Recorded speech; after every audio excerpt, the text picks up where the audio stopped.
for supporting us here at the Overwatch World Cup.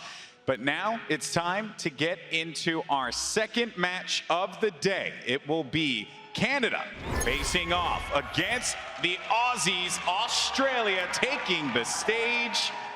Very excited for both of these teams, and I guess we can start with Australia here, because we lived that experience in Sydney. That was mind-blowing. That was one of the best times I've ever had working an event there. The energy and the Australian team feeding off of that. Can they do that here, James? Yeah, the thing is, you know, they did have that home crowd support, but they also know how to play when they're not at home, when they are, you know, on the road, because they spent 2 seasons in Chinese Taipei in the OPC competing for so long that they have a lot of LAN experience. They have the most experience on patch 1.16 with the new Mercy and with the new Diva. Yeah, and then on the other side for Canada, James, I want to get your thoughts here yet again.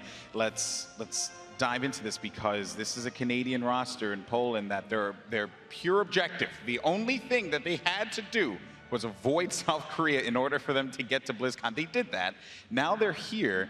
Can you see Canada rise to the occasion here now that the competition is stacked like this? It looked like Canada did finally find their comfort zone, especially when they faced off against Russia, when they were in that pressure situation where you can't lose this tiebreaker or you're facing off against South Korea. And so I can't wait to see what they actually have in store for us. What is Mangachu going to do? That's right, the Canadian roster. Hex, real quick, some thoughts on these on the Canadian team? I mentioned XQC being the MVP, and that was kind of in jest because of the graphic that came up, but talking to them, and this is going to surprise people with the word I'm about to use, the maturity that he came across with and how he's been playing for this team is amazing. Well, you're going to need it going into this matchup. Here they come. Our friends from the north.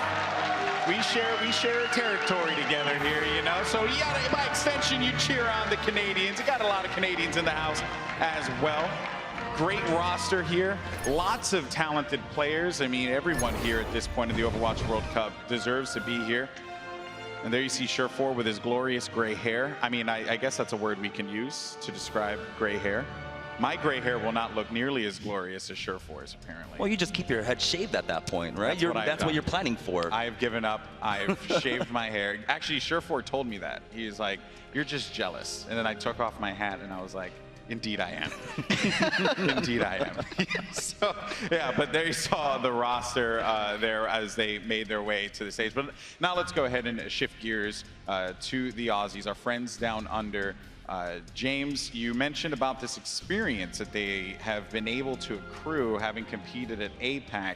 This is like one of the only teams that has had an opportunity to play in a tournament environment in this current patch. So they're coming in with a little bit of an advantage here. Yeah, patch 1.16, it's only been played in Apex Challenger and APAC so far. APAC having taken place just last week. I got to see these guys just compete it out in the group stages and in the playoffs. And so we're gonna see how much that experience pays off for them, because they have played with the new Mercy, they have played with the new Diva. Now, they are bringing in Kiki and Atar, but still bringing back in that roster from the core blank, readjusting them into that, I think it should be easy for them. They had the hometown behind them. They had the support of their friends and family, but it seems like they're getting that love here as well as they make their way out to the stage. There you have Team Australia. Hexagrams, your thoughts on this team? I really hope that we get an Aussie, oi, oi, oi, somewhere going in the stadium. That'd be nice, but I think that the core of this Are there Australians here? Are there Australians I see here? the yellow jerseys. I see at least 3 or 4 yellow and green jerseys. Well, let's introduce you to the roster here. Atar, QT, Gumba, Kiki, Trill, and I Eat You Up. And that is what he's looking to do here, because he was shredding in Sydney. They run a small dive sometimes, and watch Trill and I Eat You Up work together on the Tracer and the Winston. They work so well as a team. They've been running through APAC, and when those two are on fire, they can beat anyone in the world. It's very, very true. But James, I mean, the Canadian team, we should not be sleeping on them at all, because while many will doubt someone like Mangachu, for example, we saw him be one of the difference makers in Poland. Yeah, it's two different rosters that we're actually seeing facing off, right? In Canada, you have that star-studded roster. Everyone just absolute specialists in their roles. But you've also got, in the Australian team, a team that's been tested, that's been put through just the battles of fire, right? Where they've competed for almost 8 months in Chinese Taipei. They just got to compete in APAC, where they got experience scrimming with teams like GC Busan, Runaway. I hope you guys are familiar with those names, because GC Busan is the latest champion from Apex. Yeah, that's right. And Hex, your thoughts now. What are the keys to victory here for both teams, really? Like, what do both teams need to do to win? For both teams, I think Australia, as I mentioned, I think they're really going to have to rely on their Tracer gameplay. I think he is head and shoulders the most mechanically gifted player on this team. I eat you up. He lives up to his name a lot of times, and what he does so well is when a fight is lost for them, even when the Mercy's resurrecting, it's like, no problem, guys. I'll just get 3 eliminations, and we're back right into it right there.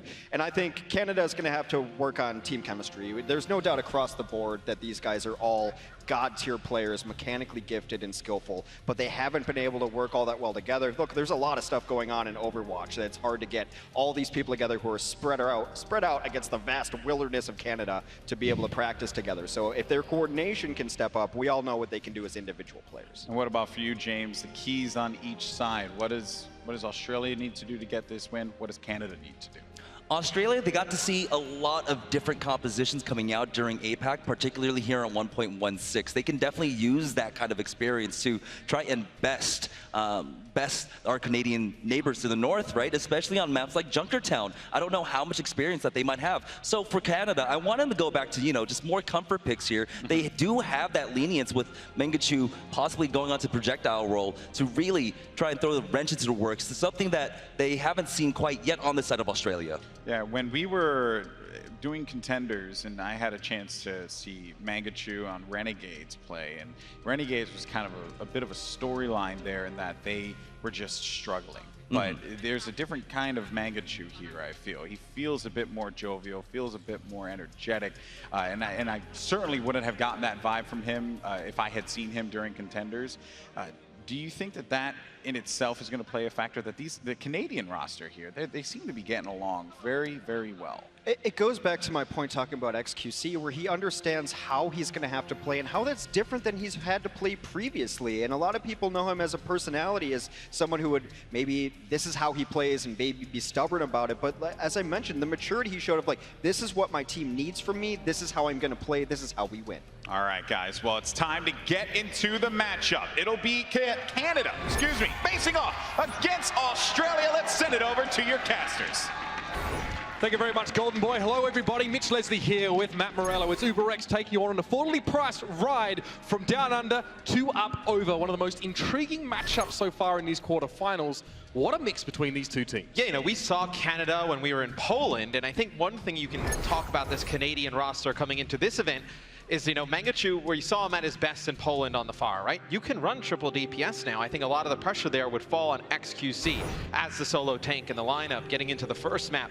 I think we can expect to see that out of this Canadian roster, maybe not in this first point, but deeper into the game. Yeah, they talked to us about how they still prefer to play that triple tank sort of setup here. Australia, conversely, it's important to mention that, yes, they've been in China, they've been playing on this patch, and they had to go up against a lot of Pharah play.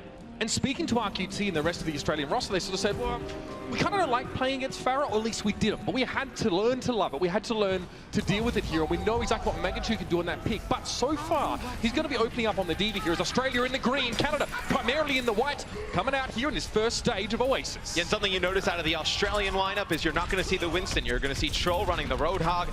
Obviously, he can just stay alive for so long. He just creates so much space just by being such a large HP target and then able to stay alive for so long. So going to be able to walk in with that Roadhog and then hope the Tracer and the Genji can put down a lot of damage. The Australian tanks are getting taken a little bit low at this stage, but the point's now unlocked, so eventually either the Aussies or the Canadians are going to have to make the move. It's poke damage, the name of the game right now, but Shortfall's got that early D-suit on Kiki. He's been knocked on out of that one. Now, ATAR with a bit of room to work on the point. Australia is playing that fairly slow, ponderous style. They haven't lost anyone yet, but they're getting a bit low. It doesn't matter. Now the kills are coming through. Magnitude with an early D-suit. Rolf hastily getting the res on XQC. You're going to try and bring XQC back into the fight. Keep this going.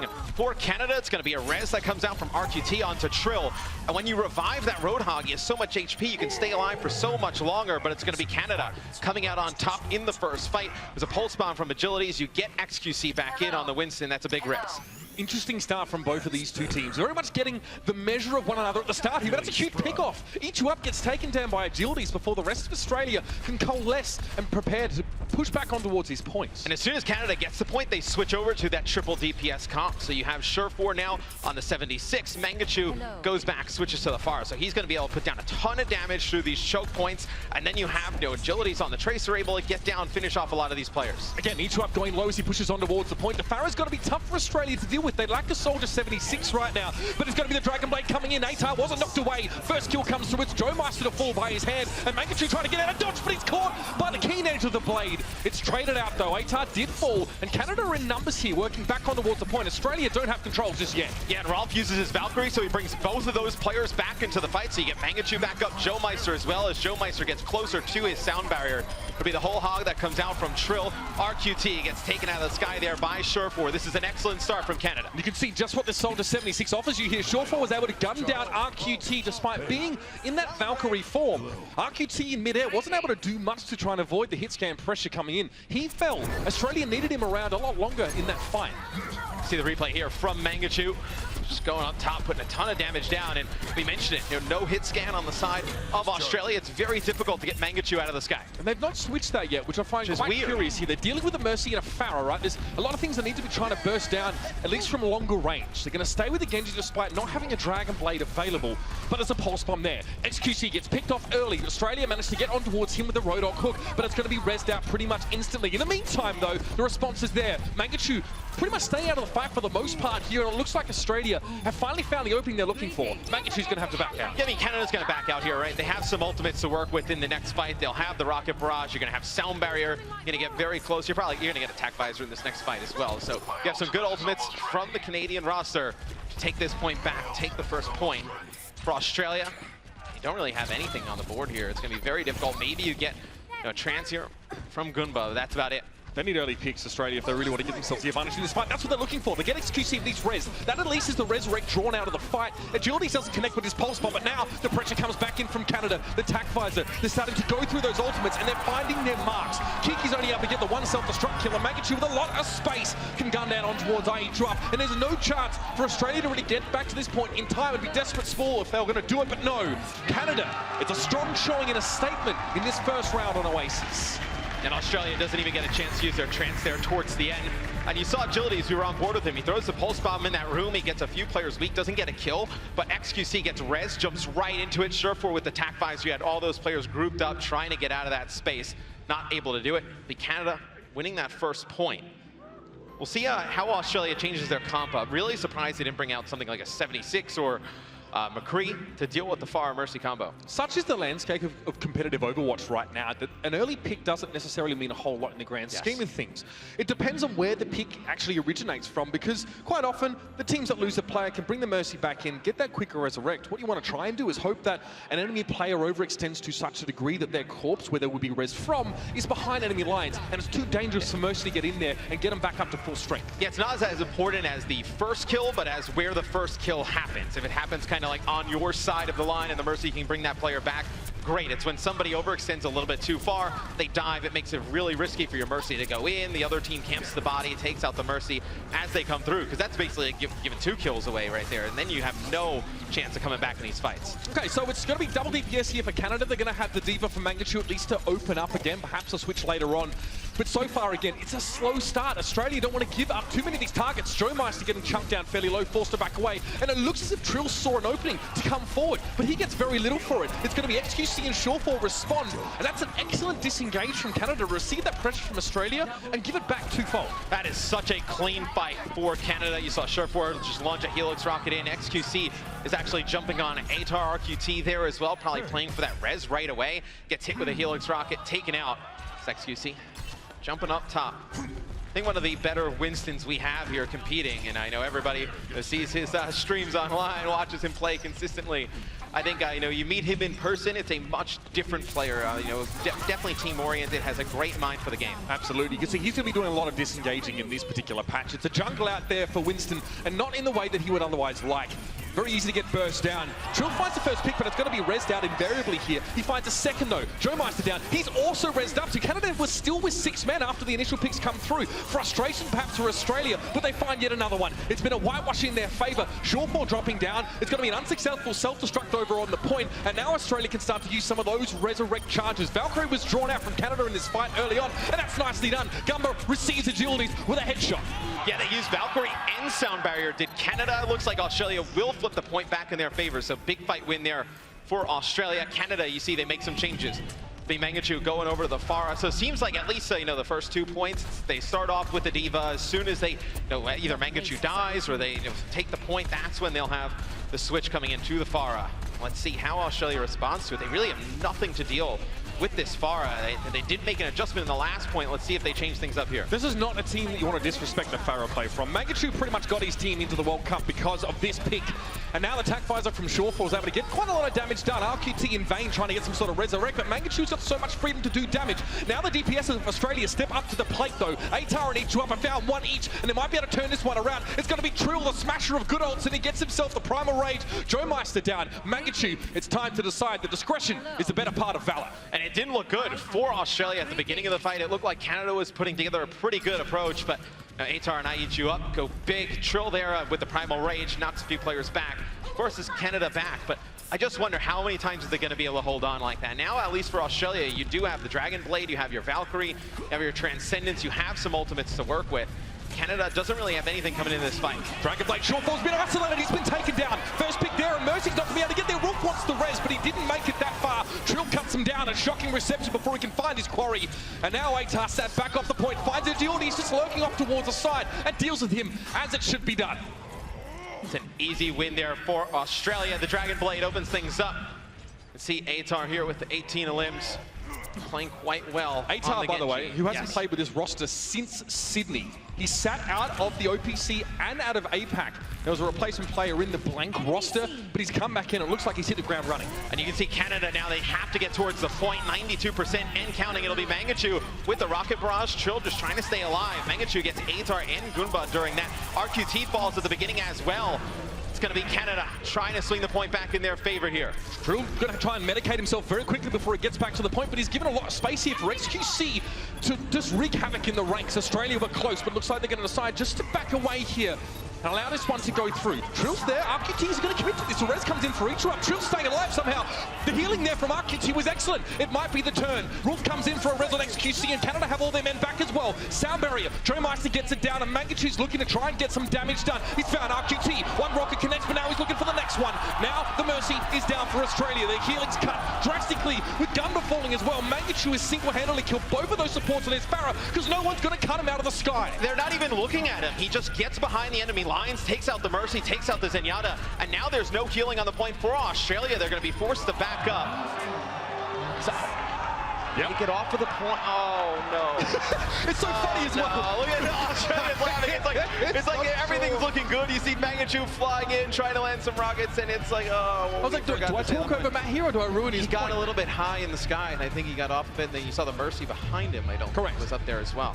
Yeah, so obviously Australia with a grin on their face, that was actually starting to look a bit nasty for them because they actually committed quite a lot of abilities and some ultimates into a fight that there was no point in extending because it was about 99%. So there's not much value in stalling that point out any further. You're better off just trying to group up and get back there. So that is what we call a C9. Yes, that's a tough one there for Canada to lose. Let's see what they do here on this next point. That look on your face was fantastic. Listen. I casted NA contenders. I saw a lot of that. All right.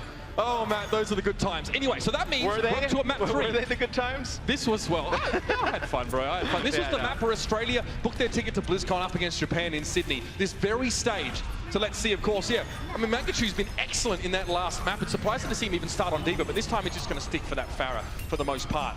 And Gummer's trying to get a bit of damage done from the backline here. It's trading back and forth on the point thus far, but Australia never seemed truly committed to it here. They're in position, but this fight, that's nasty. Agility, he's almost in slow-mo. Gummer gets hooked back in, but he's able to get a bit of healing. XQC puts that to a quick end. Yeah, Agility's a very good Roadhog. You see him connect with a hook there. XQC doing a 360 on the point. It'll be Canada. It'll get control first, and Surefour with an early first pick, it forces RQT to use the res on the HR. You don't have it as that fight extends. So those early pickoffs, they're not as important as they once were, right? But just getting the Mercy to burn the res pretty much instantly, and then as those fights extend, you may not get it back. There's value in it. As long as you don't commit too much and risk losing a player on your own, if you can trade a res for some damage, that's super worthwhile. Now Mangachu, who's going to deal with him right now? He's got a lot of free space to throw him up on high, and Agility's going to go for the whole hog here. Again, forced to use that at long range, and Australia have control of the point because they were on the low ground. Doesn't seem to have bothered Canada too much. They simply drop down. Atar's been braced again now. We're going to have a Transcendence from Gunva. RQT with a second res of the fight, with Kiki and Atar are brought back in the Dragon Blade. Timing is good. Surefour can't do much about that at all. Nicely done for Trill to secure that kill, but Agility's Rolf and XQC are still up on the point. Australia trying to give the Reinhardt a lot of respect, but the Earthshatter still comes through. Eventually, XQC is dropped. The shield is easy for a Genji to get around, and Atar makes sure he gets the job done. You gotta still deal with Agility, so much HP on Roadhog. He takes out Trill. He's gonna take a breather. He's gonna back out a little bit, though. The point does go over to Australia. See, it's gonna be Kiki having to use the self-destruct as he gets demeched here. He'll get it back on the point. Trill still has his Primal Rage to extend this fight for Australia if Canada can get on in. Surefour with the tack visor, look at him do damage. They force RQT out of position. They get him out of the fight early. Now, losing that Mercy early is so bad, because even if they respond with a pick on XQC, Rolf just heals them up. Having the res advantage is huge, but Atar and Ichirapa here on the point yet again. Australia are still in control. It's 52%. The Pulse Bomb committed after the fact, perhaps even frivolously so, but it still secures the team fight win. Joe Meister is now staggered by Ichirapa, and Australia put themselves in pole position now to hold out nicely over the next couple of fights. And Atar kills Agilities as soon as he pops the whole hog, so he loses that ultimate ability, immediately switches off of Roadhog. He'll go over to Genji, you'll have Surefour switch things up, he'll go over to Tracer, so you're gonna have those two players getting extremely aggressive with Mangachu putting a lot of poke damage down from the sky.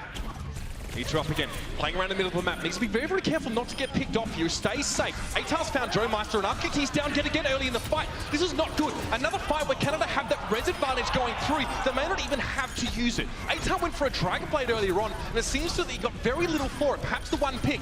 Mangachu living dangerously. It's a shuriken that catches him in the wing. It's clipped. He's brought down to the ground, and Trill and Atar together are making this happen. Canada look to be a little bit scattered right now, man. They're not where they need to be. Joe Meister is going to attempt to stall, but it won't be enough.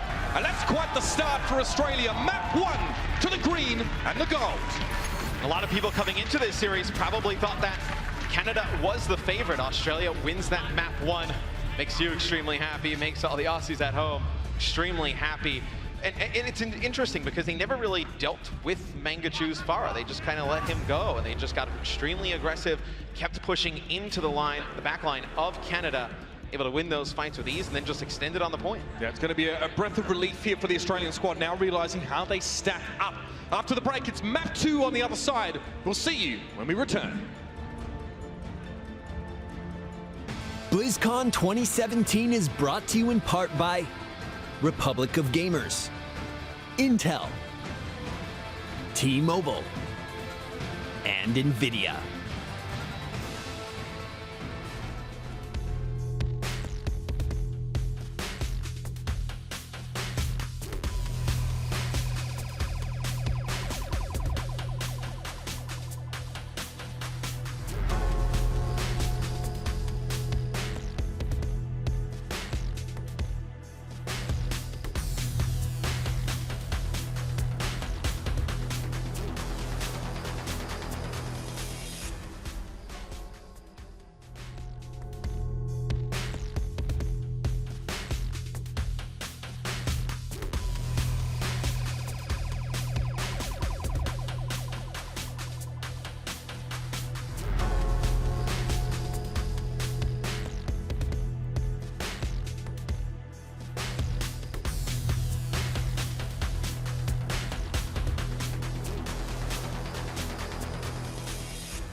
What's that, Skippy? Australia got the first map? That's right, if you've missed it. Oh man, you missed out on some action. It was Oasis going to the Australian squad here. I'm obviously Uber here with Mr. X. We're going to be jumping pretty much straight into King's Row. Again, the series continues here, but Canada looked a little bit shaken than we might have expected. I think after Canada, you know, for lack of a better term, C9 the second point. There is no better term. Sadly, that's sadly there is no better term. I think you saw them kind of get a little bit flustered. I think it actually brought a lot of life into the Australian roster. We saw some shots of them on the stage. They were all laughing, excited, kind of incredulous. Yeah, well, it makes like kind of dealing with the crowd, right? A little bit more pro-Canada. Makes it a little bit easier to deal with, a little bit sigh of relief there. Now going into King's Row, I think for both teams, this is where we see a lot of Reinhardt playing, right? Expect to see a lot of Ryan Zarya. Expect the Junkrat to come out from, both of these teams. Absolutely. Junkrat's very effective on this map. Yeah, we're going to get a lot of a variation as opposed to what we saw previously, especially with the second and third stage that Reinhardt's going to be quite relevant when it comes to your very narrow angles of approach. Junkrat, of course, can make life hard for a Reinhardt there, and Zarya can get a lot of value from her shields. Australia going to be on the defensive side, now going to be the green yet again here, and you can see they have that Reinhardt and Zarya comp. They're going to be bringing in a Soldier 76 for ATAR, so that's, encouraging. We didn't see that at all in that first map. And RQT is actually going to be on the outer here. Is it starting to fall out of favor a little bit recently, I guess, with... Oh, there we go. Mercy being I was going to say, on the defensive end, you are at a pretty big disadvantage if you don't have the res. I think you need to have the Mercy. I think we're going to see pretty much every team run Mercy at all times during this tournament. Right. I think also, RQT doesn't really play a lot of banner in this lineup anyway, so it would have been a surprise to see it nonetheless. Yeah, it'll be Canada on offense to kick things off. You'll have agilities on the Genji. Surefour will be running the McCree, so maybe we see them kind of damage boost Surefour. You get the Discords coming out of Rolf and see if he can just pick players off at range or get them extremely weak. Let agilities get in, finish them off. Yeah, I mean, Surefour is so frightening on this McCree pick here, so it's all about him connecting around the sides of Trill Shield. We don't see him play much Reinhardt in the past, actually. Definitely been more of that Winston player in recent times. You see Mangachu again, just trying to give himself a little bit of extra energy. He's going to poke inside the hotel, maybe force some aggression out, and just try and create a bit of dissension in the ranks for Australia. Ratar's been taken super low on the high ground. He's been pressing down, but agility's just dropped. So that dive component for Canada is down. Australia are going to be turning this attack back in the face of Canada, and that's a pretty confident response. Yeah, you saw the position that Canada was taking. They're trying to force Australia into that back left corner, right behind the hotel. You had agilities get up towards that high ground. Maybe he can put down some shots onto the back line, but Aichup goes right up to the high ground on the Tracer, takes him out. And after that, the push kind of fell apart for Canada. Good response there as well from RQT to make sure he kept ATAR alive on the high ground. Of course, Australia are a little bit split across this map. Going to play on the high and that low ground, but Surefour now looking for a flanking opportunity. ATAR's actually dropped down, so this is a very good time for Surefour to be behind enemy line. He knows Australia want to play forward, so he's going to use that against the ball. The pulsar, the Helix rocket came straight towards him and almost took him down. Very quick recall force. Yeah, RQT uses his Valkyrie. He's able to bring Aichu up back into the fight. Agility, he's using the Dragon Blade. He gets two. It's going to be Goomba coming back into the fight here as now both reses have come out for Australia. They'll lose their Mercy, they'll lose their Zenyatta. You still have some ults coming into the next fight, but that is a team kill in favor of Canada. They should take point A. That was dominant. That was excellent work from Canada. Using Surefour in the back, not only to obviously draw a couple cooldowns out, but to put Australia's attention both in front and behind them. Canada, when it came time to dive, they executed it very well. Let's watch this again. So Rolf the Transcendence, this is to follow up that aggressive push. Gumba does get resurrected, but there's so many kills happening in this fight. It's one by one the Australians are being cut down there. Canada really dot their I's and cross their T's in that fight. Yeah, if Gumba comes back a little bit earlier, maybe you see them use the Transcendence. He dies really early to Rolf. So nicely placed Zenyatta orbs there, so they're going to burn the res right away. Trill takes out agilities. Be Surefour with a pulse bomb onto ATAR. Here comes Joe Meister with his res. It's going to be the Transcendence now, forced out from Australia. Now the Graviton Surge being used there by Kiki to very little avail. There was obviously a Transcendence back that up from Australia, so interesting to see how these ultimates are being used in this fight, but now the res is there. Joe Meister in Valkyrie, up on high, and again Australia look like they're going to get staggered out of this fight yet again. They look a little bit disjointed. And here's what's dangerous for Australia. I mean, you use the Transcendence, you lose the fight. Now you don't have your Valkyrie, and the next fight you're going to have agilities with the Dragon Blade. You have nothing to counter that. You're going to have the Transcendence as well to keep him alive. Now you're going to stagger Atar. This is not looking good for Australia on Kings Row. And look at all the ground, all the real estate that Canada are taking now. RQT, again, he's having his res force out from him far earlier than he'd like to use them.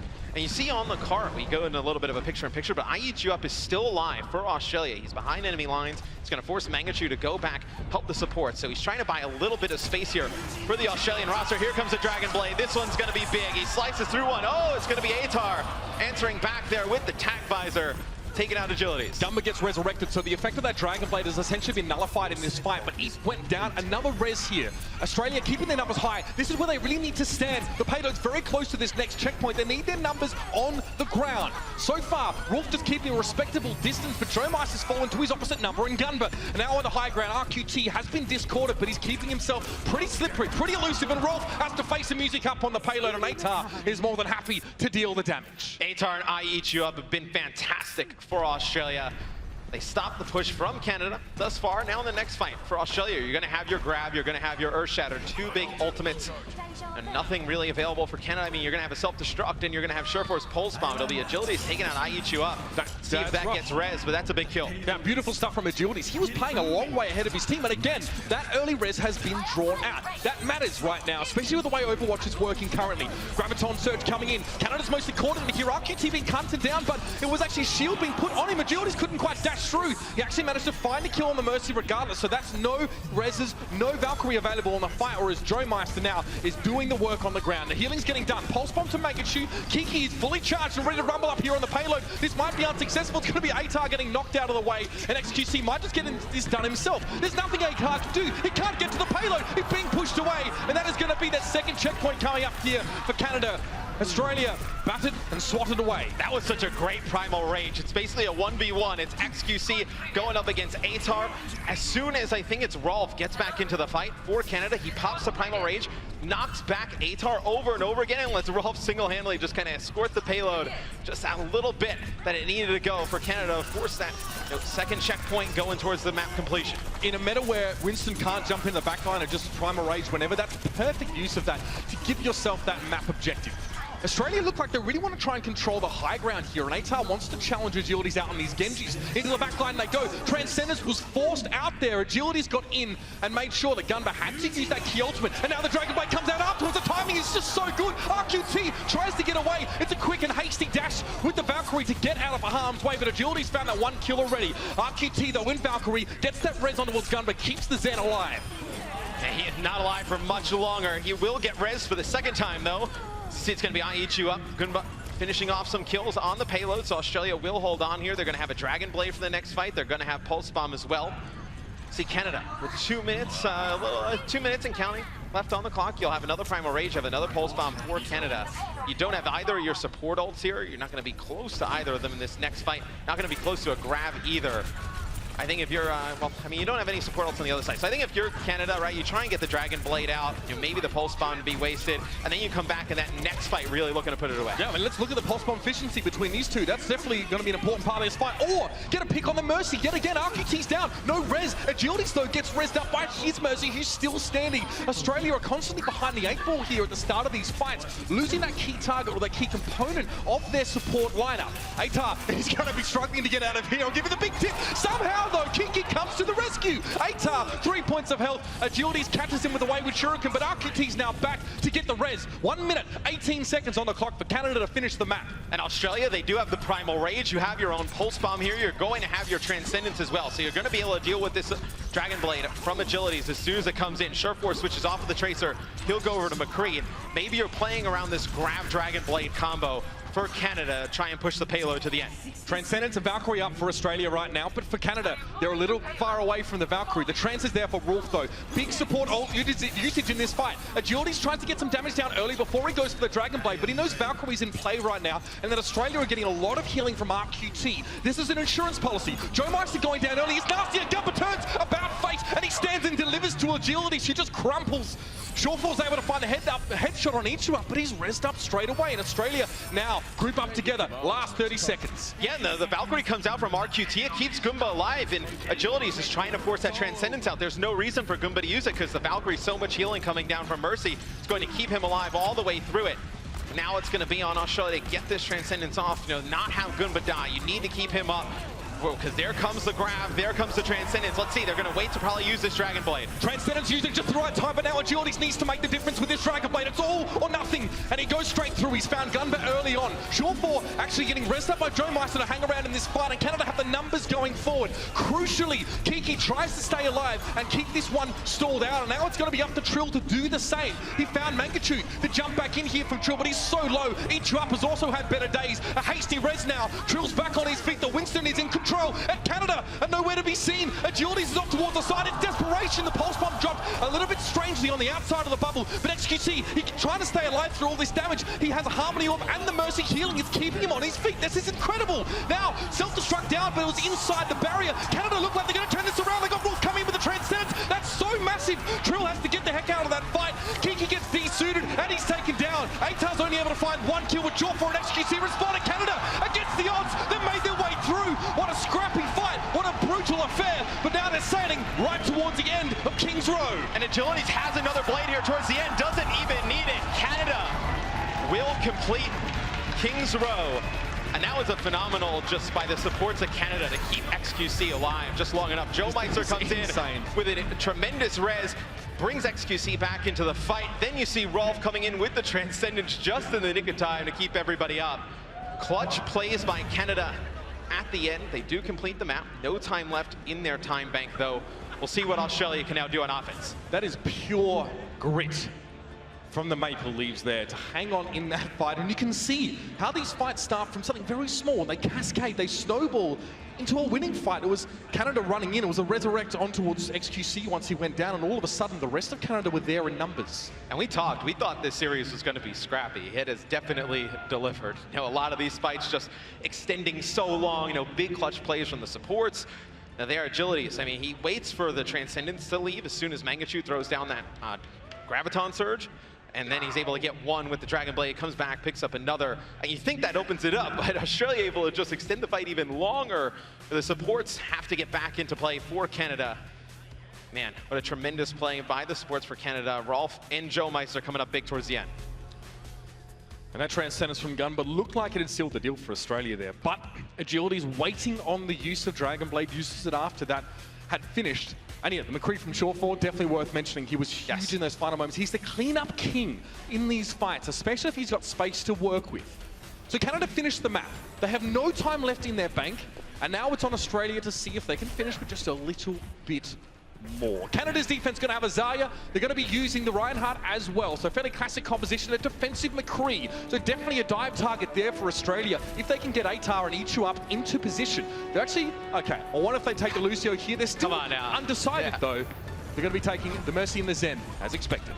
Yeah, it looked like we were going to see like an old standard dive comp, right? Where you have the Lucio for the speed and you're able to just Discord dive on in. But Mercy too strong right now. Shore4 with a pick right off the bat. So you can see what he can do on the McCree. Takes that Ichu up. That'll stall things out for Australia. They'll have to back up, wait for their Tracer to get back in the fight. And that is one where we talked a little bit about, you know, where the player dies, as opposed to, you know, if you get first blooded. Right there, he dies diving in deep. No opportunity for the Mercy to rest. Now you can see already, Agility's getting into the backline. Trill's forced to try and deal with the threat of that Tracer there. And yeah, no Resurrect was drawn out towards Ichu up. He got picked off across the map by a McCree headshot. And sometimes, as the Australians say, you've got to let that just go to the keeper. But Trill's jumped in. Here's that dive we were looking for from Australia now. Getting that healing coming through. And this is the dive. Shore4 and Joe Meister are down. There's no Resurrect available for Canada, but Australia still needs to be careful. They need to respect the damage that's available and the survivability of these tanks. XQC is more than happy to stand and deliver, but the Pulse Bomb is going to make life a little bit hard. He survived because he was shielded by Isaiah, but Rolf wasn't nearly as lucky, and that's going to be this first point pretty well taken. It's 2/3, and Mangachu will throw himself at this point, but to little avail. Australia are on the board, they're on the road, and they've got 5 minutes and 20 seconds to do it. There's a beautiful dive from Australia. They forced Canada to that back left area. They were not able to fight out of that position. The Valkyrie comes out from RQT, the healing from the Mercy, just keeping everybody up. The reses as well. It's a pretty straightforward fight there for Australia. Ichu up, trying to get behind enemy lines here. Used his Pulse Bomb in the last fight, doesn't have it now. For Australia, you'll have Transcendence. You'll also have your Primal Rage. Canada comes back into the next fight. You'll have Deadeye, and you'll have your grab as H-Up gets agilities very weak here, trying to win the Tracer 1v1. Yeah, H-Up now has to be a little bit careful. The rest of his team has joined him though, and Australia have gained a lot of ground. And H-Up obviously in that flanking position. Now it makes it a little bit hard for XQC to focus on just one thing. Graviton Surge used, but there was no follow-up there. I'm not sure what Mangachu was going for. Another Transcendence follows it in. Gunberg uses that one, keeping Australia nice and topped up, but it's responded to by Wolf. Both Zenyatas have used their Transcendence. And Gumba has to do it on his own, but you better believe he's up to the challenge. Agilities doesn't get close enough, and the headshot finds him. Atar, great healing from RQT. He's able to get back out of the fight. The Dragon Blade almost finds Mangachu, but he just stays alive. Excellent use of the barrier by Desire for Canada, but the rest of his team have fallen by the wayside. Canada opens that fight up with a grab in their Valkyrie. They get nothing for it, then they have to use their Transcendence. And Australia just kind of like backs out. They're able to hold on. They use their own Dragon Blade, and they push the payload on view. They also, for Canada, they use their Earth Shatter during that fight as well. They got nothing for any of those ultimates. It's a big loss there for Canada, as Australia looking good here on offense. RQT with Valkyrie available here. You can see they're going to start off the fight, just try and throw the self-destruct in their agilities. He gets caught by it. That should never ever happen. XQC's forced to go on his own toward the payload, and they're not there. Australia's able to push through pretty comfortably. Canada just didn't get the numbers there in time. Clever, cerebral play from Australia to pave their way to the second checkpoint by using that self-destruct to give Canada pause for thought and even strip a player from that roster. Yeah, you wouldn't even think that the self-destruct picks anybody up. You're just using to kind of create space, maybe force some players over towards that payload so you can pick up some easy kills. It takes out agilities, it forces XQC onto the cart, and he's all alone, nobody else there.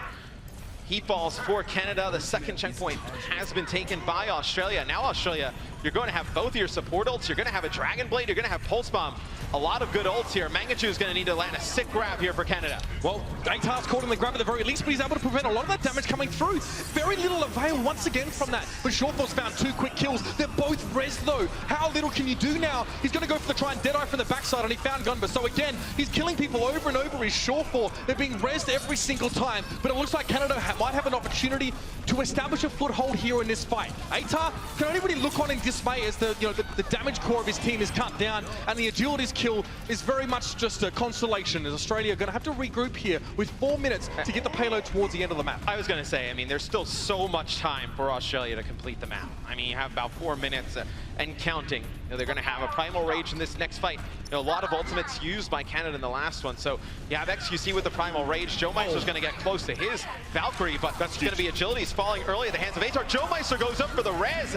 Can't go up there in that position, as it's going to force XQC to use the Primal Rage to just extend this fight for Canada. Deadeye coming through. Kiki realizes he can't protect much of his team from that Deadeye from where he was, but Atar reflects it anyway. That's a 1-for-1. Easily done, and H-Up's going to press his way forward. Joe Meister trying to keep players up for Canada, but it's not enough. Australia are hitting him like an avalanche, and there's nothing they could do.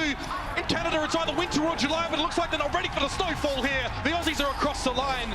Both teams to finish the map for the Australia with 3 minutes and 14 in the time bank. That's 3 minutes 14 more than Canada. That's quick maths. And we talked, I was waiting for somebody to do it. I didn't expect it to be you. I thought it'd be Golden Boy, but we talked about it. It's like, it's not those first kills, it's where the first kills happen. Agilities dies up top. What happens? It baits Joe Meister up top on the Mercy. He doesn't get the res off. He dies as well. So now you've lost your Genji. You've lost your Mercy. You don't have the opportunity to res. Forces XQC to use the Primal Rage just to stay alive, to potentially get the Genji, get the Mercy back in the fight. He gets taken out quickly. Everything else falls apart for Canada after that. And now a moment.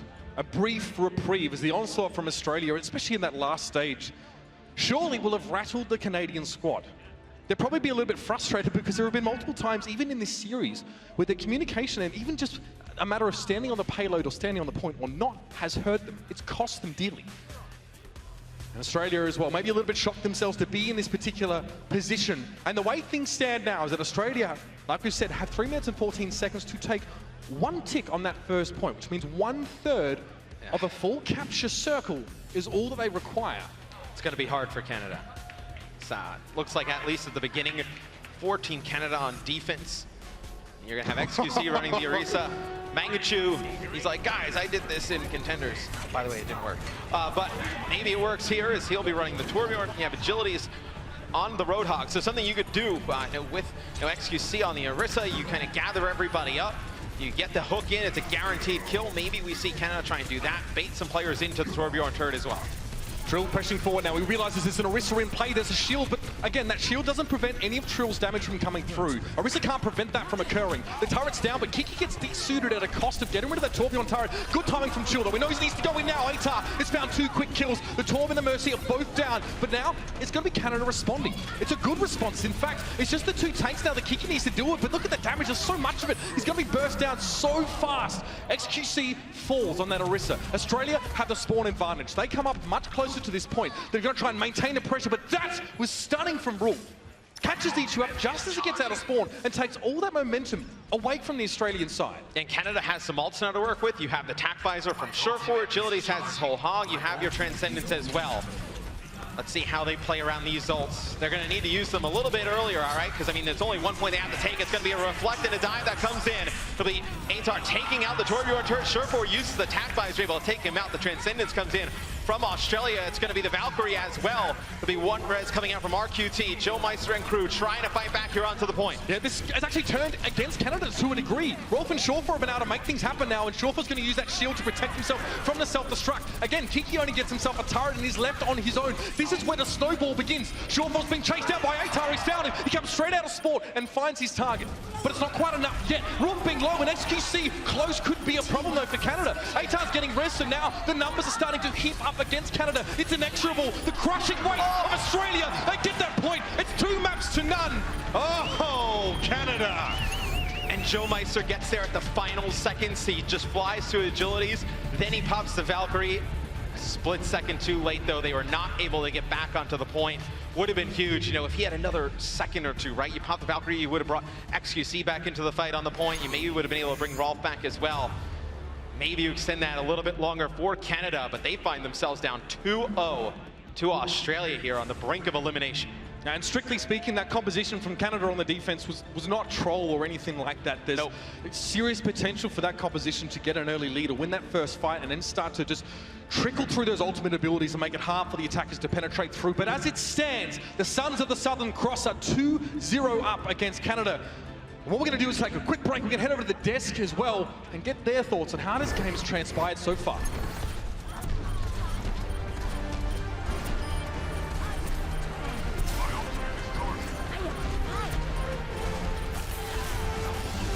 BlizzCon 2017 is brought to you in part by Republic of Gamers, Intel, T-Mobile, and NVIDIA.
RQT's leadership, man, it was definitely something that I found to be a marvelous thing to watch. You know, he might not be this flashy player that you see making all the plays in game, but you can tell that his leadership definitely is super paramount when it comes to his team's success.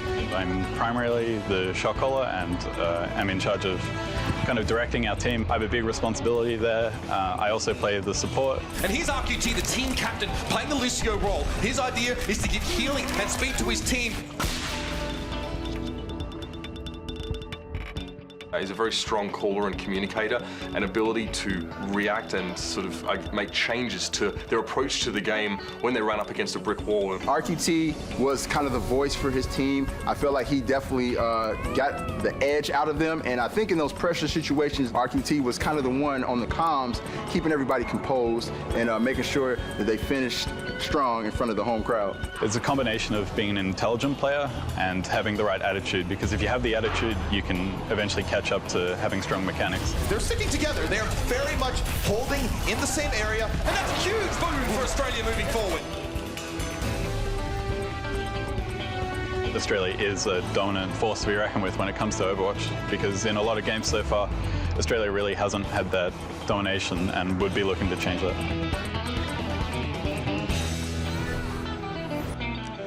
While the crowd may be on the side of Team Canada, it is RQT and the boys who are currently up in this series 2-0. And you saw right there, we had a chance to get to know a little bit more about RQT. But joining us now on the desk is Serenity, manager for Blank Esports, as well as one of the committee members for Team Australia. How you doing, my friend? Well, doing great, especially after the 2 games that we had. Some were close, but we came out on top. It's almost as if we planned this out, to have you up here at that moment. RQT, I mean, this guy, he's the captain of this team, and he has to keep a cool head on his shoulders. What is it about RQT that has helped this team rally the way that they have? He brings a lot in terms of making the team work together, hits shot calls before a fight starts, and brings together everybody's individual elements, especially since we've been together as a team for almost a year now. Outside of the game, that's very important as well, keeping a good team environment, good banner going, and that's been going on for a long time. And a lot of teams have fallen apart, just 1 or 2 series into their team's career, but we're still together. Yeah, that's right, and I think that's just something that has really been impressive with this Australian lineup. And furthermore, when you talk about what ended up happening here, they go to APAC, James, and they don't have, what was it, Kiki as well. I have it in my notes here. ATAR. Kiki and ATAR. Yeah. And then they, have some success out there, come back out to the States, and it's almost as if it's like a glove. Like it just fit like a glove. These guys are clicking, and I did not expect this. That's what I was most surprised about. When we go into this matchup, the first thing you're gonna think is agility's Genji, but no, it was ATAR, and we have so much footage on him as we do roll it, both across, I forget, Oasis and then King's Row. He had an amazing performance, and I was surprised because, well, he hasn't played with him in the last 3 months. What was most impressive with me, because I was also surprised by his play, but the core of this team is used to playing around a Soldier 76 and that other DPS spot, which is a completely different style of play. But Serenity, you know better than anyone else how adaptable this team is. It's been a while since ATAR and Kiki has played with us, but they worked together with us for the most part of our time together as a team. And a lot of the things that we knew about each other still apply. ATAR has been famous in Australia as the best Genji in the whole Oceanic region. And coming into the States, we felt like we knew that Canada was going to be playing a lot of Pharah. But we decided that comfort picks was better for us, so ATAR on Genji would be better for the team in the short-term environment. Yeah, and clearly it's working so far. Again, I did not expect this to be the case. Not to take anything away from the Aussies, because I love the Australian team. Being on Sydney, that was an incredible experience, life-changing.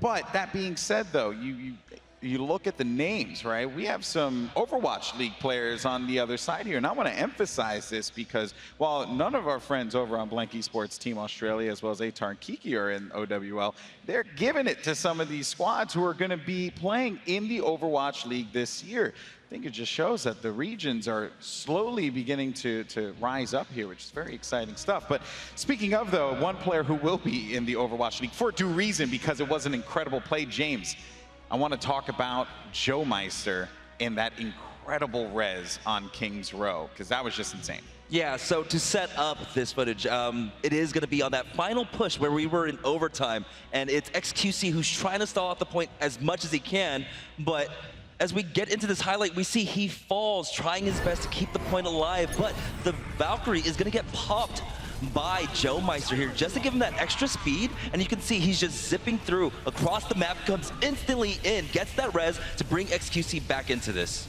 And not only that, he was also able to pop Valkyrie at that moment, which refreshed the res in case they needed to use it again. And that just kept him going in that fight. I mean, look at that. Just flew right in like the savior that Mercy is. I know that you're a Mercy main, Hexagrams. I actually wanted to talk about the support that I do play a lot here, because if you run that clip a little bit further, you see that Rolf comes in and transcends, and that's like the back-breaking moment there. And you saw the reason they got through King's Row first was that transcend, where he protects his whole team, then he gets 3 kills. He protects, then he attacks. And on the other side, it is also Goomba too, because Goomba is stepping step for step with Rolf. These Zenyatta players have been going bonkers. One thing I will say though, looking at that clip, it was very apparent Australia need to be very mindful of their surroundings here, because they allowed Joe Meister to be able to make that play. Yeah. They should have advanced a little bit further, and they were a little paranoid about maintaining control around the payload. So you gotta talk to your boys over there, Serenity. Oh, definitely do. let Joe Meister around the corner get 30% just to get his trans out, and that was something that was just game-breaking right there. Yeah, awesome stuff, though, really from both teams across the board. And still, we have so much more to come. But we do want to remind you guys, once again, about our friends over at T-Mobile. That's right, guys. You can vote for the MVP if you're in the Twitch chat. We see people actually, you don't need to tweet me, by the way. You don't need to tweet me with the T-Mobile thing. You just do it on your own, okay? Because my timeline's kind of blowing up right now. So very easy. All you got to do is use ! T-Mobile battle tag on Twitter, hashtag T-Mobile MVP battle tag. You already get it. I've said it quite a few now. If you haven't caught on quite yet, we have a problem. But don't worry, because I'll get you more throughout the show. So it's perfectly fine there. Big thank you to T-Mobile for supporting the 2017 Overwatch World Cup. But while we are talking about this matchup between Australia and Canada, coming up next, we have a team that is going to take this stage that has had one goal on their mind: become the Overwatch World Cup champions, defeat South Korea. This is China. Here we are in Shanghai. We've got the Chinese home team crowd. They want to see China win. Individually, those might not be the very best players of the whole of China, but if you combine them in a group, this is the best team China can possibly produce. 就虽然他们是难以战胜的，但是我觉得我们够强，我很有信心击败法国队。Oh, that is brutal. China. China's just been so decisive. And everyone undersold China. All the weaknesses they tried to assume for China, China said, no way, we are doing just fine. What makes them really strong is not only their individual skills, the mechanical level is at a very, very high level. Eileen, an absolute monster with this Genji, and is really making a name for himself as one of the best in the world. 不知道小艾琳是不是最强的，但是我并不能找到一个比她强的人。As a squad, they are so focused on what they want to achieve. They are so coordinated. When one person goes in, the other one ducks out. The timing is so excellent from these Chinese players. The attack that China's putting on seems to just be very impenetrable. I feel like I'm watching a phalanx come through here, right, where they're really ready for these flanks. That's going to be it. China have punched their ticket to BlizzCon. The crowd roars here as they take this entire qualifier without dropping a single map. 我觉得我们就应该努力的赢下每一场比赛。我们要战胜我们的对手，而不是战胜某一个人。China definitely respected the teams they played against. That's what made them so dangerous. China, scary, very scary for sure. There is a lot of individual talent, and I can't wait to see how they get together. 中国队加油 ，China #1. BlizzCon 2017 is brought to you in part by Republic of Gamers, Intel, T-Mobile, and NVIDIA.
The Overwatch World Cup is not just about stealing glory for oneself, but about representing your country with pride. And both of these teams have traveled far to do so. Canada first traveled to Katowice, fought it out against a host of frighteningly strong teams that have made their way here. Australia have made their way 12,000 kilometers to Anaheim to compete. It's 2 maps to 0 in this series to favor Australia. Canada need to find a response, and they need to do it here on Hanamura, Matt. And we talked a little bit in the pregame, and the desk brought it up, but now that some of these guys on the Australian lineup have had no competitive play practice already in tournament play on this patch. And I think you're really seeing the difference between the Mercy players, right? You know, RQT has played fantastic on the Mercy. In the last game, 18 reses, or Stromeister's 14, and then also his healing was phenomenal. I mean, it took a little bit of time during the break. We were like, where did this game go sideways for Canada? They put down a lot of good damage. They had the tanks playing reasonably well, but you looked at both of those Mercy players and the healing output every 10 minutes from RQT. I believe it was like over 5,000 more than you saw from per 10 minutes, right? Every 10 minutes on average. So it's a big difference, right? Now, there are a lot of reasons that could be the case, but here's the thing about Australia. This team had middling performances at APAC, middling performances in the OPC. They didn't shock the world, but they were forged in the fires of the competition over in the Asian scene.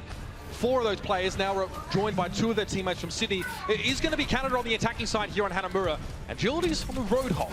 Well, you're going to see Canada go with triple tank here. So you're going to have the Rhine, the Roadhog, and Mangachu on the Diva. We spoke to a decent amount of teams, and Diva with the missiles and the shortened defense matrix you can use her is more of an attacking hero, right? Now she's more of like a flanker, can get in, do a ton of damage, blow people up.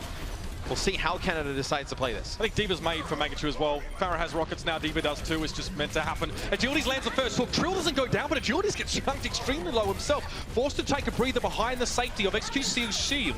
But Shortfall drops to ATAR early on. He was damage boosted, and that's going to help a lot with getting that damage there. That means Canada really lack DPS rolls right now. Shortfall is hastily resurrected. That's an interesting push in. And Mangachu forced to turn around and deal with the Diva of Kiki. He is desuited himself. After the fact, Canada are getting a couple of picks here, but Australia stand tall for the time being. Yeah, it doesn't matter. I mean, RQT uses the res, brings Kiki back into the fight, so they're going to be at full strength going into the next fight. That was off camera for a reason, by the way. We can't show that on television here in the United States.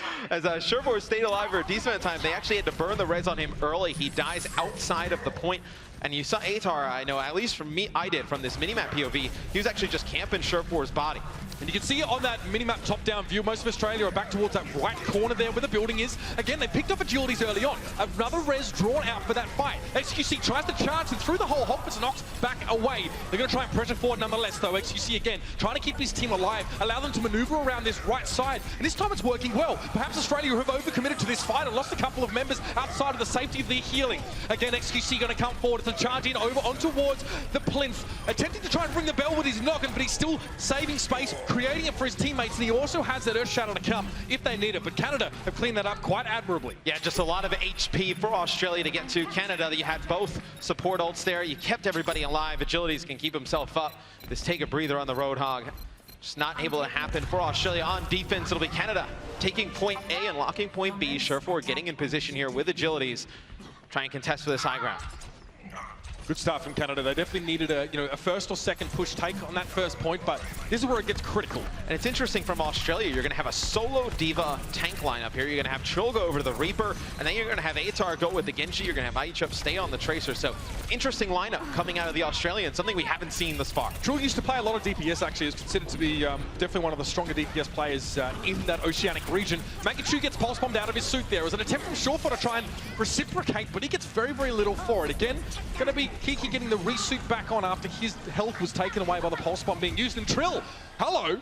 Hellfire shotguns finding their targets, and these big tanks, Australia respond to a tank-heavy approach from Canada by bringing Reaper, the ultimate tank killer, into the fold. Yeah, and Agilities is going to move right off of the Roadhog. Once the Reaper comes into play, he's able to just chunk down Roadhog's HP. He obviously builds towards his zone. Now, as soon as they force that switch out, now he goes back to Winston. He knew they'd switch. Great switches coming in from the Australians. Australia seem to be one step ahead, at least in that regard. Trill knows that there's probably not going to be any more, of that triple tank play coming through. Love that. Love to see it. Really do. Now, it's going to be Canada trying to set up on the high ground here again. Shortfall behind that XQC protective shield is going to be quite a potent tool for them, especially when attack visor starts to become relevant. He's had to back away. Biotic field thrown down, and Australia here are just poking, and they're not all in on this yet. I mean, Australia has both of their support ults. They're going to pop their Valkyrie here a little bit early, get offensive with it. It's going to be the Transcendence that comes out from Canada. Mangachu connects with one with the self-destruct. Atar will fall as well as Canada is starting to pick up some kills. That's a huge overcommitment for Australia that they're trying to find Shawfall or someone, but now look how much space Shawfall's going to have as this fight continues. That's 1 out of 3. Australia are nowhere to be seen. They overcommit so deeply they can't even fall back and get to the point. Canada looking good. Transcendence desperately drawn out of Australia. They keep this round alive, but for how much longer? That's the question. XQC's cut down by the Dragon Blade, but is the only man on Canada felled. He gets rezzed by Dreammeister quickly, and look at all the space Shawfall has. It don't matter. There's a lot of space on the point too. And Canada, they strike back with alacrity. A very quick take of the map. And you see, when you create space for Surefour on a hit scan hero like a 76 or a McCree, he is so deadly. He gets up into that high ground position.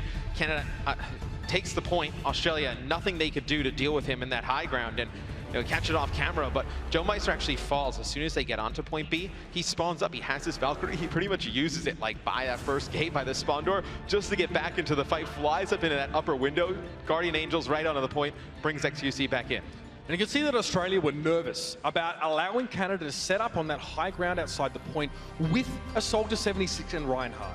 Once they have established position, Canada are going to be very, very difficult to remove. Australia do have to commit heavily to remove that Canadian presence, but of course that's a double-edged sword. It's a huge risk associated with trying to get your enemy out of such a strong strategic position, and it backfired on them as it often can. Yeah, I mean, they try to dive into the high ground using the Valkyrie from Mercy, and they just use the Transcendence to just stay alive through all that damage, and they never really got anything out of their Valkyrie. It was trying hard to kind of follow it, but it doesn't seem like they got either of the double reses. It didn't seem like they really got much of anything. And then did they have to use the Transcendence there in the final seconds, just use it on the point? It's not ideal at all. No, not ideal. The reality is that Australia were trying to draw that Transcendence out of Rolf. I was actually saying at the time that they overcommitted, I said, oh, you can see they're not committing yet. They're just poking. Right? They made a dive and they sort of backed off and disengaged. And then they made another dive. They did draw out the Transcendence, but it seems as if they were already committed to the fight. They'd made up their minds. So all that healing that Rolf could give the rest of Canada meant that Australia, their attempts were in vain. And not only that, but they'd given themselves up. They're the ones that threw themselves into the attacking team, lost position, and were 10 seconds away. 10 seconds is so long. The point was pretty much captured by the time Gummer got there with a Trans. But now, second half coming up. Australia, quite a big fish on their plate here. Try and get back at Canada and keep it even. We'll see how Australia decides to attack this. They've pretty much stayed with this dive. We heard a lot of teams, maybe this is a meta that's more double hit scan. It seems like Australia are going to go with the standard dive. You're just going to swap the Lucio out for the Mercy. You know how powerful Mercy is right now. See Atar get this high ground position, just putting down a ton of damage. You have Mangachu very weak. He's going to get the DMAC. He got very good poke damage from up on that high ground. You can see that Canada didn't have anyone in the vicinity that could address Atar. He can line of sight. He can block line of sight from Shawfall by being up on that balcony and get a lot of free damage. Eventually, he has to commit. It looks like this is the time with XQC down. Dreammeister quickly in for the res, but they baited the Mercy to come in. They said, we know you need your monkey. We're going to make you pay for it. But Canada were ready as well. They responded. RQT getting Atar back on his feet. Mangachu is in the backside. Look at how much damage he's able to do. Australia are not addressing this huge threat directly behind them because there's such a big one in front as well. And Canada weather the storm. They hold on to the point.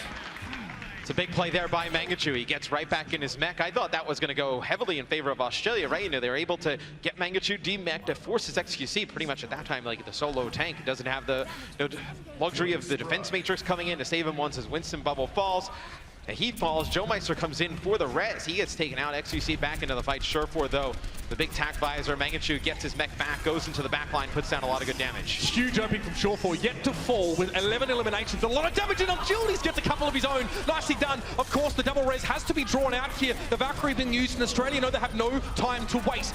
Good pressure coming in here. You can see that Winston really making life hard. Trill up in the face of Canada, forcing them off the point. Surefour alive. That's his first death of the game. Australia finally get those key targets, but they're not done yet. They split onto half of Canada. There's still the other half sat on the point. Half of Australia are spawning in, and they should be doing things by halves in general, Matt, but that seems to be the name of the game. Yeah, Mangachu and Agility staying alive here for Canada. Australia, though, they're going to have the spawn advantage. Atar able to take out Mangachu there, get some DMech. They'll go back to the point. So they invested a lot in that fight early. They actually led the way with the Transcendence in the Valkyrie. They stacked both support ults. They worked their way onto the point. They got the double res after the pulse bomb comes in. It's going to be a Dragon Blade here that comes out from Australia as well. It's a huge investment here from Australia to come forward. Canada know they can actually hold on to this point. This is massive. The Valkyrie up in the air and Joe Meister staying alive. It's going to allow XQC to do damage unfair to the healing's been very, very good. And IE2up is desperately trying to make things happen. He doesn't quite connect the pulse bomb, but he forces Rolf out of position. He has to recall though. The rest of Canada are there. This might be quite the series. Canada now seem to have woken up, and Australia aren't getting on this point. Man, it would have been great if Australia had one of their support ults there. They ended up stacking both of them to get onto the point. Canada makes their way back. Kiki never want to be in that situation. The wave comes in from Mangachu, as it'll be Canada that holds on the defensive end there. Now for Australia, you only have a minute to go. You don't have either of your support ults. All you got is a self-destruct here for Canada. You know, you have your Primal Rage to stay alive. You have your Transcendence. They do not have Valkyrie, though. Neither team has it. It's going to be Australia that gets it first. It's going to be a kill that comes out from Rolf, taking out IE2up to kick things off. It's a 1-for-1. Both traces are down, but it managed to at least deal some damage. The res was there for Joe Meister, and Australia looked like they're trying to draw out aggression. Kiki's the one that actually gets rezzed up. XQC managed to deal with him with that Primal Rage. But Australia have to take their time here. This is such a good look from Canada, can I just say. The recovery's been fantastic, and the communication has been on point, where in the last few maps has been weak, but now they're really going to have to make that work for him. Eitar's in, the Dragon Blade's also there. Looks like he wants to hold on and wait to the Transcendence for Rolf. He's done it now. Might be time to go, but he doesn't quite get the dash into the doorway. He can't catch Shortfall, and the slippery sucker's given him a bit of a wave goodbye as he gets out to safety. Eitar, frustration, forced to resheath the blade. Fortunately, E-Trap was there to do the work, and the point was taken in the process. Yeah, they take the point, and Rolf and Joe Meister die pretty late. Let's see if Australia can take advantage of it. Maybe get onto the point here. XQC jumps up onto the DPS players up top, forces them back a little bit. Surefour with the tack visor here. Maybe he gets set up on the high ground, makes a difference. This is chaotic stuff, but Agility's forced to trill here. Australia don't have any big ultimates to work with. They were hoping to try and use the man advantage and use it in their favor. But RQT's gone down to XQC, so a long fight will no longer benefit Australia. They need those res charges. Even though they're getting kills here, it's all well and good. Joe Meister's out of the picture. Australia now looking just to see what they can get done. They're unsure if this is going to be sufficient for them to take the point, and it probably won't. They did get Joe Meister, though, to use his Valkyrie there a little bit early in the last fight. Rolf is going to build up towards that Transcendence. So you'll most likely have this in the next fight for Canada. You'll have your Primal Rage, and you still have Surefour with that tack visor. See Mangachu, he'll go off the side, he'll get a new mech, spawn right back in. Australia has done nothing really to work with in terms of support ults. You're going to get close to a Transcendence. You use the Dragon Blade to take point A. You're going to be building your way back up towards that. It's really just a Primal Rage here, which maybe they use to try and force out a Transcendence if they can put down some damage.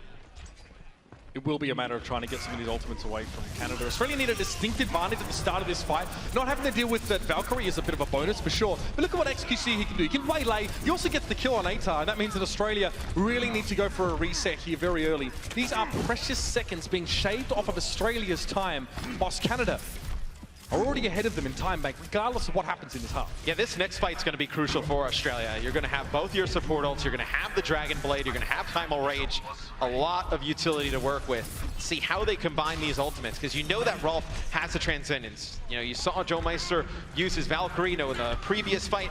No, he won't have that. IE2up dies early here to Surefour, so that's a big first pick. If they can't res it, it's just going to allow more time for Joe Meister to build up towards another Valkyrie. Agility's back behind. There was no res on E2up. He actually had to respawn. I think Canada did a good job. And look, it's quite hard to resurrect those flankers. Yes. Because they often have to go behind enemy lines. So generally speaking, it's not worth putting your Mercy in danger and having a bit further staggered out. So it's now the matter of waiting for this Australian roster. Dragon Blade's there. Will Eitar go for it here? Yes, he will. But who's he looking for? Hard to say. He's found Agilities, though. A quick clean-up else before the Transcendence could come out. Kiki takes down Joe Meister. It doesn't matter if he was inside the Zenyatta ultimate. It wouldn't have kept him alive. Both supports are down for Canada. This is a good start. This makes it harder for Canada to weather the storm, but Trill's fall into a Helix rocket from Surefour. E2up finally dips his toe on towards the point. Finds the water is just the right temperature, and the rest of Australia are going to join them now. They're pushing in on Canada. They're not letting them out of spawn. Surefour's forced to try and get away, and again, he's very agile this game. He's been hard to catch. The Canada have to trickle their players on. Australia now need to force them back. They need to get aggressive and take position. That's one tick down. The second one's on the way. Australia are looking good. It was a slow start, but a pretty darn nice finish. 1 minute 20 on the clock for Australia.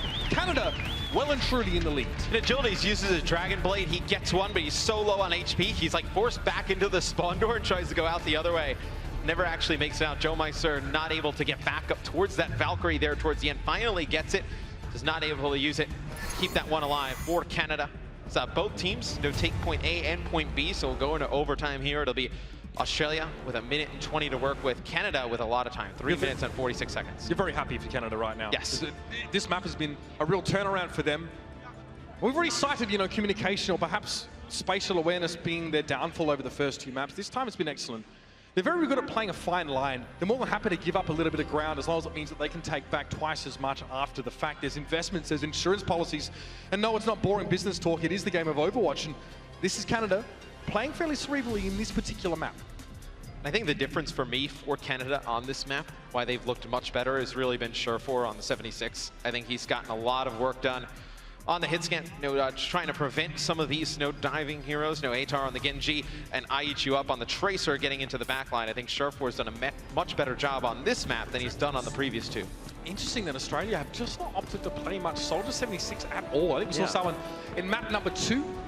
That's really been it. They're more than happy to keep Atar on this Genji. Definitely a throwback to the halcyon era of the Sydney stage in World Cup, where we saw a lot of his Genji in particular. But Australia now will have to attack for a second time because they're behind in overall time bank. It's 1 minute 10, plays 3 minutes 46. They're the important numbers to keep an eye on here. And Ichup is already looking for those targets. Canada should expect him to be up here. If there's an enemy Tracer, they're always going to go this way. The question is what Ichup does with this position. I mean, it's so little time on the clock. Australia maybe has one really good chance at it, maybe potentially 2, as see the kills going down as Australia's trying to force Canada back. It'll be Mangachu getting demech'd here as Ichup's getting a ton of damage. He's going to work his way back towards the point. It's looking quite good though for Canada. They're picking up some kills. Aichu staying on the point though here is now it's going to be Australia getting the advantage. Yeah, Australia have lost both their supports though, so they need to just do damage. Their tanks and DPS plays are not going to benefit from healing, but it doesn't seem to matter because they're doing enough damage. First push, first take, Australia. Now they're on the board in this second half, 3-2. So now it'll be Canada on defense with 50 seconds. They just need to get one really good hold here as we go back. We watch Aichu up, and it's interesting. You have the support ults die. It's a nice stick with the pulse bomb there onto Surefour from Aichu up. As there are no ults online here for Australia as we go back into game. It's gonna be Atar getting very close to the Dragon Blade. It'll be Canada with no support ults to counter this. They're close to them though. So Australia, if they don't get an early pick here, and they're gonna have to back away here. So this probably gives those support ultimates away. They're gonna res Gumber anyway. They're committing so much to this fight, in which they never had an advantage. This is so bizarre to me, and it might be a struggle. Atar gets chunked down, pushed back away. Yeah, Primal Rage has been forced out from XQC, but again, they go in, they spend all this while they had no other choice, right? They couldn't wait a couple of extra seconds, Matt. 4 seconds remain on the clock. Australia had to go for it. They had no choice, and they're going to have to settle for just 3 points. There's nothing they could really do there. I mean, you have to use the res on Goomba. RQT falls after that, and then you're kind of like, well, do we get no use of the Dragon Blade, or we just try and make some kind of hero play? May as well use it. Not able to get back onto the point. And I'm sitting there saying that this seems quite strange to me, but in reality, they only had an extra 10 seconds. So, yes, they could have potentially waited if like a Tracer had died or something, but you've just got to go for it at that point. Yeah. I mean, they're happy with that. 1.5 minutes. It was a bit of a horror beginning for the Australian squad now in general. So, Canada, to take the first point, much in the way that they did previously. They looked like they were pretty comfortable with it. And then, of course, it needs to be just 1 tick on the second. We'll see. I mean, I think if you're Australia, you try and bank on getting a really good hold here at the beginning. Get some of that time depleted from Canada. I think you see Canada kind of storm through this first point. Would not be good for the Australians, as there's still some time for Canada to make some changes, to the lineup they're running. But it looks like, at least at the beginning, it'll be XQC on the Winston, they'll have Surefour on Tracer, Agility is on the Genji, and then Mangachu will be running the Diva. So nothing too surprising from Canada. And they're just having typically with the Dime coming, you've just had Joe Meister playing the Lucio, he'll be playing the Mercy. Can't really go without the res. And obviously XQC and Surefour have both chosen and been forced to spend a lot of time up on that point. Objective kills obviously is quite important. It's about being involved in the fights on those points or near to them. And of course, you can expect XQC to be in the front lines at all times. Now Canada going on the attack. You can see the stakes up on the board. They've got 3 minutes 40 to take this first point and then get a little bit on that second. That's pretty darn good. Pretty darn straightforward as well. Surefour coming forward. A lot of damage being dealt here, and Atar's forced into a reflect, trying to get back to the rest of his team, but Mangachu pursues him. It's already 2 kills coming away from Mangachu, and Joe Meister keeps the numbers in their favor, with XQC getting back up on his feet. RQT down. No healing, no res from Australia at this rate, with Kiki and D-suited and Aichu being taken down. That's going to be Canada on this point. They have got so much time. to get themselves a map in this series. That couldn't have gone worse there for Australia here on point A.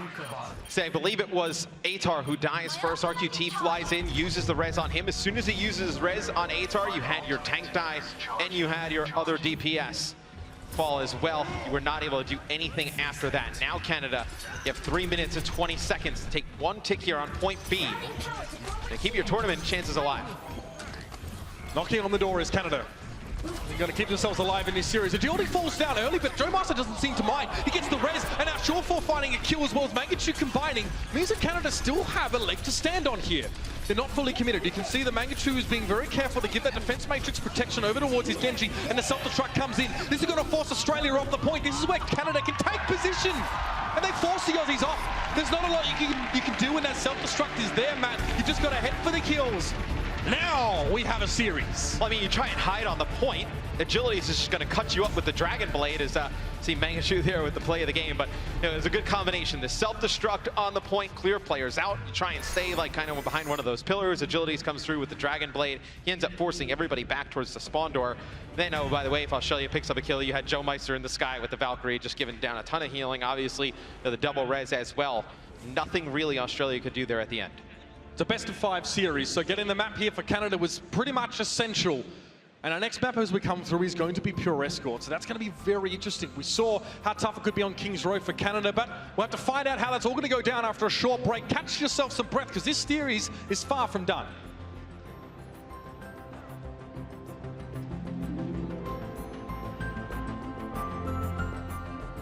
BlizzCon 2017 is brought to you in part by Republic of Gamers, Intel, T-Mobile, and NVIDIA.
Whether for the sake of theatrics or something else entirely, Australia has chosen to go for Junkertown as the 4th map in this series. Home ground advantage, not quite sure, but you can hear the didgeridoo in the background, and that means we're headed to the Outback. I'm excited to see this map. We've been speaking to a lot of teams over the weekend. You know, a lot of crazy strategies could come out here on Junkertown. You know, the first point where you're pushing the payload so open. I mean, so many opportunities for numerous heroes, right? We can see a lot of Widowmaker on this map. You know, maybe we see, you know, some Orisa strategies on offense. You get the Torbjorn set up on the turret, you kind of like glide it on home. Be interesting to see what the Australians have up their sleeve, as they'll be on attack first. This map, of course, is incredibly open over the first part of the map. Yes. Flanking is a huge possibility, and hit-scan heroes have far more potential to maintain sightlines on their foes. We see Widowmaker on this map particularly. We do see even Hunter make his own appearances. Snipers can be quite deadly in this open area. And Orisa has been picked up just to give teams safe passage on the attacking side through sections of this first winding area. So you can see where Canada's playing right now here on defense, and you expect them to go with a little bit of a spawn camp here at the beginning, because for the sake of, you know, potentially Australia running like something like an Orisa and a Bastion and getting him on the cart, it's very difficult to break that setup. So that's why you're seeing Canada play so far up here on defense, playing pretty much right at the Australian spawn door. Yeah, and this is also to try and deny some of these sight lines away from Aichu up here on this Widowmaker. Rolf goes down and Trill's fallen there to remote by Mangachu, and Australia are forced into a bit of a scrap very early on in this map. Canada happy to trade these kills, and that's the first pick. Joe Meister down, Aichu up finally finds that first target. But he can get a lot of healing very easily. Just jumps back into spawn for a brief moment, but this is time it's being shaved off. Canada away laying the Australian roster. Yeah, Mangachu already with a Riptire, though, doing a ton of damage. Surefour still on the cart, so no progress has been made by Australia thus far. As Rolf, he will fall. Surefour with a pulse bomb. As he takes out Aichu up, as he will now fall. So now Australia can start to make some progress. So Canada, they buy themselves a little bit of time there. Mangachu will make a change. He'll go over to Diva. You'll have Rolf switch off of Roadhog. He'll go over to Zenyatta. So now a little bit more of a standard comp coming out from Canada. Just trying to play up at that spawn door at the beginning of the game. Pulse bomb for Aitar. Aitar up going to stay on this Widowmaker here. It can be tough for Canada to find safety. And again, to break those sight lines if Aitar up is going to be set up in a very commanding position. He's actually off screen right now. You can see he's flanking right around his far side. He has a lot of warning to people that are trying to jump on top of him. And Joe Meister goes to that pulse bomb early, so this is a huge opening window for Australia to make extra progress here. Oh, I mean, you don't have the res, you don't have the ton of healing that Mercy provides. XQC falls right after Joe Meister, as now they're trying to put a lot of pressure on Aichu up, but he just runs right on the mine. He's trying to get out of harm's way. Troll, yep, he's just advancing the payload. All by his lonesome here. This is very appropriate, by the way. Roadhog sat up on the payload with all the jewels. It's going to be Joe Meister trying to jump down. He's picked up the hook, connects. Pulse bomb. Kiki actually gets a self-destruct at just that time. So this is going to guarantee Australia that first checkpoint here. It's been a really weird opening to this map. We haven't seen a lot of Junkertown, of course, in competitive, so it's tough to know what to look for. But again, the sight lines were strong. The Widow play was good, and each map really switched. There's a lot of verticality on this next stage. I kind of expected this map to play a little bit scrappy at the beginning of the game, because in that first point, right, there's so much wide open areas we talked about. So much potential for like flanks and 1v1 engagements. Expected to kind of see a little bit of a scrappier, not really as much team play as we usually see. Now as we advance through the map, a lot of verticality here for the defense to work with, as you see Surefour switch over to the McCree, trying to use that Orisa shield, try and put down a ton of damage. And Triller's just going to be a sponge for that damage coming from XQC's Orisa. I really enjoy that pick in this part of the map. It's very good at giving your team a static environment to set up. What the heck was that? Trill caught agility somehow. Doesn't quite complete the kill though. It looks like the rest of his team will fall. Australia are going to be beset upon from all sides because the defending team in this case has multiple angles and also the high ground advantage. We'll see how Australia decides to deal with this Orisa setup up top, as you're able to put down a decent amount of damage. You're able to just kind of keep putting these shields down over and over again. It's going to give Surefour some great cover. Now Canada, you've built up some ultimates to work with as well. No. That's actually a big error. Yeah. XQC has to break line of sight completely. That shield wasn't supposed to be on the ground, and he had to wait for the cooldown to use it again. And it's allowed Australia to move up a little bit, create some space. It's going to allow Aitar actually to get behind, land a pulse bomb on a Surefour. He will fall. Joe Meister brings him back into the fight. But now it's going to give Australia a little bit of an advantage, but Agility's doing so much work in the back line. Here's a blade. He's not able to get it out in time. He's going to lose that ultimate, taken out by Goomba. And then Joe Meister just blasts him down with a Caduceus blaster. So I don't really know what the plan was there. And you can see how many segmented little conflicts or, confrontations are recurring over this map in different parts. Everyone's going 1 versus 1 against each other. But Australia have made progress. It's been a little bit slow, and Rolf is going to start off with a Transcendence here. So they definitely value stalling this point out a lot. Oh, they need to. I mean, a ton of time here for Australia. It'll be the self-destruct going into the sky. XQC getting very weak. Be Rolf taking out Aitar. They're still running the Widow, so they're going to try and put some pressure towards the back as Joe Meister brings XQC back into the fight. It'll be the Transcendence that comes out here from Goomba, trying to keep Kiki on the point alive, but probably didn't need it. This is a very impressive scoped accuracy from Aitar, but you need to realize he is shooting shields. So obviously those stats are padded slightly, but that's a very, very good number to have as a Widowmaker in general here. But Australia can't seem to get around the corner. And I said you didn't need the Transcendence because you weren't really going to advance the payload that far. So now it's going to be Surefour against RQT. 1v1. Surefour will win that on the Tracer against the Mercy all day. But you kind of burned your Transcendence there if you're Australia. I mean, now at least you're going to have your Valkyrie, right? I mean, 95% in the next fight. You'll have your Primal Rage to keep you up, keep you kind of extending that fight as well. But you would have liked to have that Transcendence here. There's a Valk here for QT in a couple moments.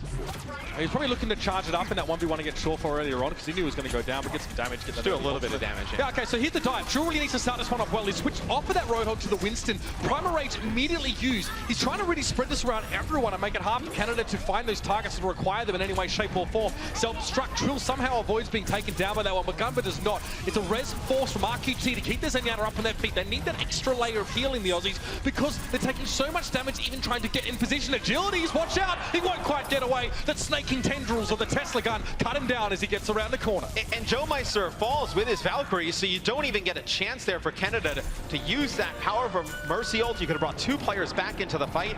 You had some other players getting close towards ultimates. I mean, maybe you bring somebody like Agilities back into the fight with a Dragon Blade, or you keep one of your tanks up a little bit longer.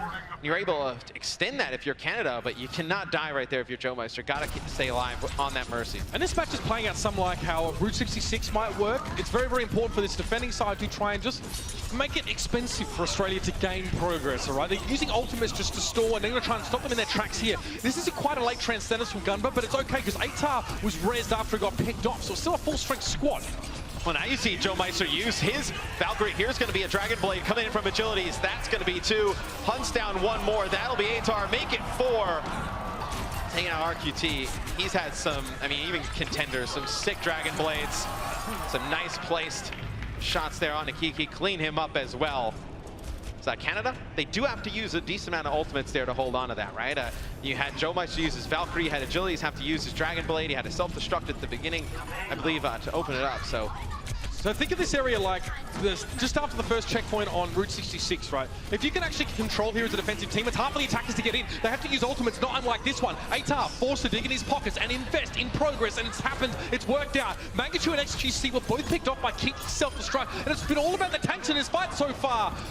All the kills coming through, it's a complete wipe, and Australia are going to set themselves up for one more engagement just as they get around this corner. They're hoping it's just going to be one map, but Canada have been so hard for them to get off this payload in order to make progress at all. Yeah, I mean, XQC is going to be close to a Primal Rage and Surefour with a Pulse Bomb coming into the next fight, but you're nowhere close for Canada for support ults, and that is scary because you're going to have RQT getting that Valkyrie on Mercy, be able to get the double res that comes through.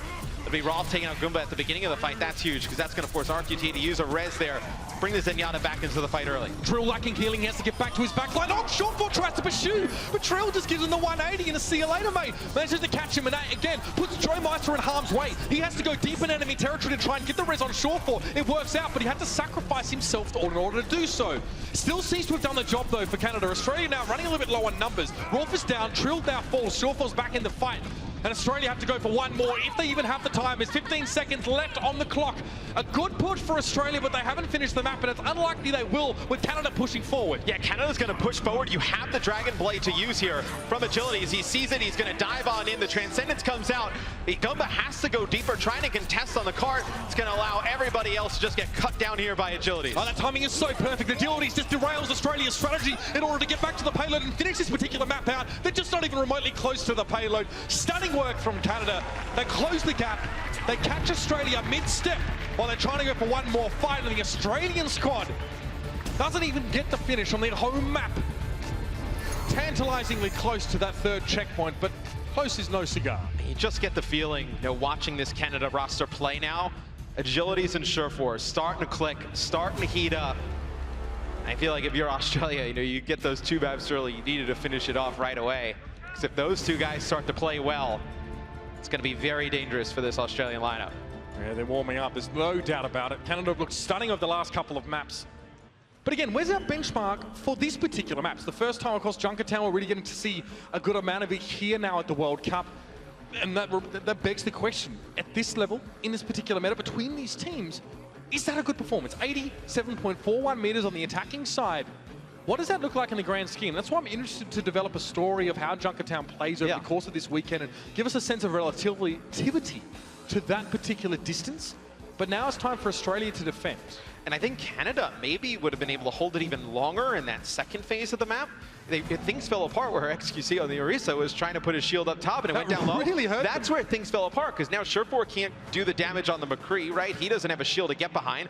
Forces XQC to kind of sit in the corner. That allows Australia to move the payload up a little bit further. And as that happened, Atar just gets behind enemy line. Surefour is just kind of hiding in a corner. Connects with a pulse bomb, takes him out. That's where things start to fall apart for Canada. If they play a little bit better, maybe that barrier lands up top, you keep Surefour alive, maybe you're able to do some stuff. If you're Canada, maybe hold them on that second point. What is this composition? I mean, we're looking at Canada, they'll probably switch that one up, but for Australia, they have a defensive Widowmaker here. Each is hoping that with this wide expanse of distance on this first point, he can maintain sight lines while keeping at arm's reach, or outside of arm's reach. So here's the difference between two teams on defense, is that on the defensive end, Canada played up close because they did not want to let the potential Bastion strategy come out. Now, what a lot of teams are dubbing the pirate ship strategy, as they will just protect Surefour, El Presidente here on the payload, as Bastion is putting down a ton of damage. And this is why teams play close to the spawn door. It's very hard to get Surefour off of the payload once he gets set up. You've got to respect this kind of approach here from Canada. Australia now are going to be forced into a complete and utter stagger. Look at the men up on this payload. There's two shields there, and Surefour is the president. Right behind, a lot of protection. He already has tank configuration available. So if push comes to shove in the fight, Surefour's just going to turn around and start unloading with those mortar shells. Well, here's the thing. You have the double shields, right, with the Reinhardt, and you have, the Orisa barrier.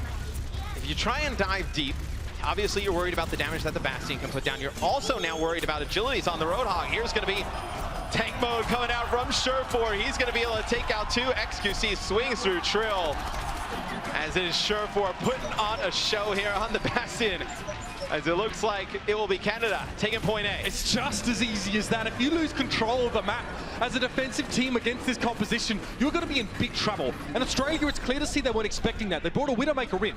Against two shields and a Bastion, you're not doing anything. You are not going to get anything done. The pirate ship is well and truly on the march, and with XQC and Surefour at the helm, it may as well be the Black Pearl, man. And then once you get, let's say you dive if you're Australia and you do some damage, there's so many large HP targets for Joe Meister to build the res off of. And same with Rolf trying to get a Transcendence. Here's going to be a dive. It'll be Joe Meister that falls first here for Canada. It's a big first pick, as now you see Australia starting to make some ground. Oh, that hold was huge. Oh, it's a beautiful setup for XQC to get the Earth Shatter, but the damage wasn't quite there. But look at all the kills he managed to get just with the use of that ultimate here. Australia were all together in one big juicy package, and XQC had it for breakfast. And it's a huge Earth Shatter because that allows Canada to win the fight, which will allow Surefour to get sent back up onto the payload. So we see from XQC's first-person POV. That's about to get painful. It's a big shatter there.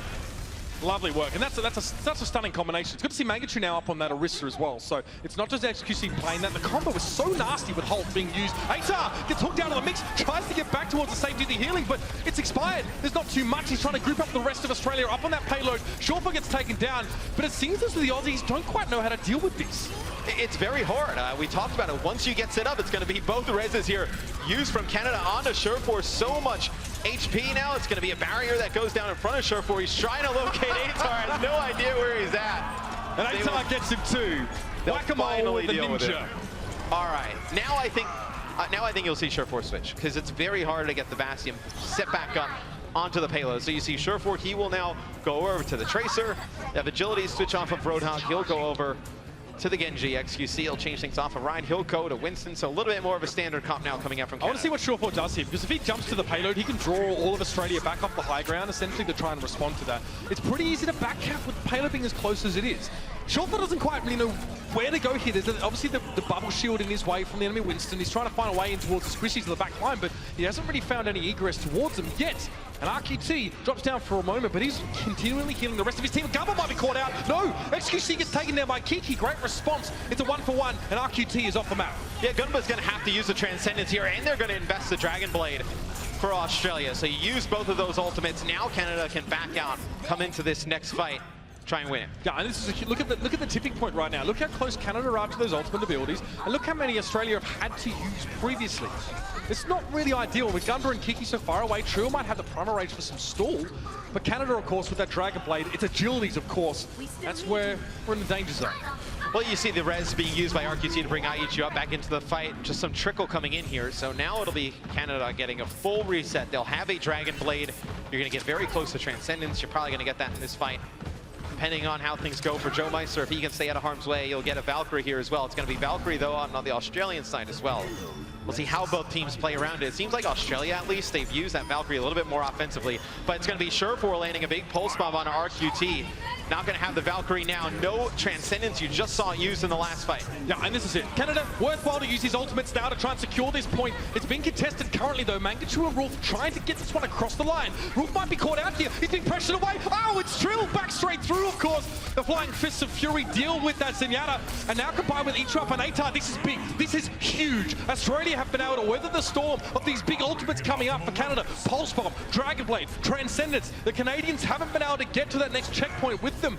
And Australia are making this costly in time Now you've let, and you use the self-destruct there for Canada. So now you've let Australia get their own Dragon Blade, their own Valkyrie, their own Transcendence. You're gonna have a self-destruct of their own with only 1 minute and 15 seconds. This is not looking good for Canada. You're gonna have Joe Meister with the Valkyrie.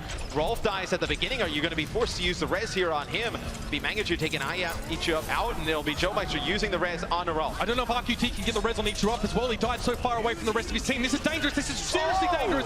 Joe's cut down, even though he was up in the air. It was going to be the blade that was able to clip his wings and send it back to the ground. Atar's getting healing, but is forced to back away from XQC, but he keeps the damage down. Here's the res from RQT. Valkyrie mode now, extra healing coming. Those beams are splitting off, but Surefour fight the double with the pulse bomb. Atar and Trill fall. Kiki gets D-suited and Etrop's trying to stay alive on the payload. RQT is still here. He's still a factor. He actually found a kill on XQC with the blaster, but it won't be enough. Canada recover well. They spring back into action, and now they're on the home stretch to even this series up. That double kill with the pulse bomb from Surefour was so clutch. Things are starting to fall apart.